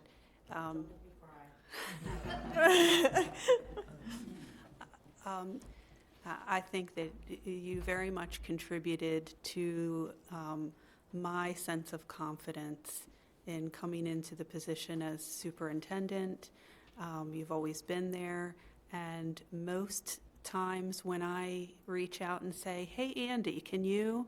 and then fill in the blank, usually your response has always been done. It's already done. So you have always been 3 steps ahead, and I just really appreciate that, and just having that kind of support makes a big difference. So I appreciate it. I've enjoyed working with all of you, really. It's been a pleasure. Well, you weren't on the agenda, but you're on the agenda now. So, thank you. One more comment, yes. I would just like to thank you, Dr. Lucido. You have been such an amazing mentor and guide into transitioning to be the student rep, and I am so, so grateful that you were there to kind of like Miss Zimmer said, to be like the first, I guess, face to the board, and it was just really amazing because you made this such a smooth transition. I'm just so glad that I got to know you, and it's been great talking about your plans for the summer and retirement. I wish you the best of luck, and yeah. Thanks so much. I appreciate it. Yes, ma'am. And we'll watch you dance out the door. Yeah, I hope not. You know where all the bodies are buried too, so you did sign that non-disclosure agreement, right? Just making sure. Well, listen, before I read unfinished business, graduates, please be safe. It's going to be an exciting time for graduates, and again, I really enjoy, I'm sure, speaking for my colleagues, we really enjoy the graduation ceremonies. It's a culmination of what our educators do for our kids, our students, our young adults, and but enjoy the last few days that you have, because you will miss them and want them back. You will miss it. And if you're going to go to Ocean City, you better be safe. Make good choices. Make your parents proud. And I can't wait to see you on the stage on your special day. And so our next meeting will be on Wednesday, June the 10th. Our board meeting with public participation in the boardroom at 125 North Court Street in Westminster at 4 p.m. Thank you so much. And if I may I have a motion to adjourn? So moved by Dr. Dorsey, seconded by Dr. Malvo. All those in favor? It's approved. We stand adjourned. Thank you.